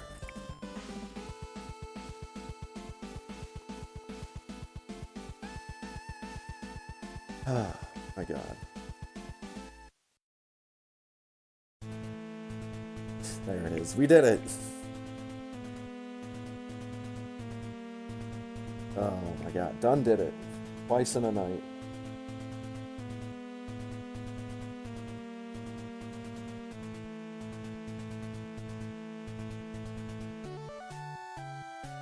One of these days, it'll be just a little bit more consistent than, you know, almost 2 full minutes apart. Both of my runs, but whatever, it's fine. What's the most important thing is the fact that we did it.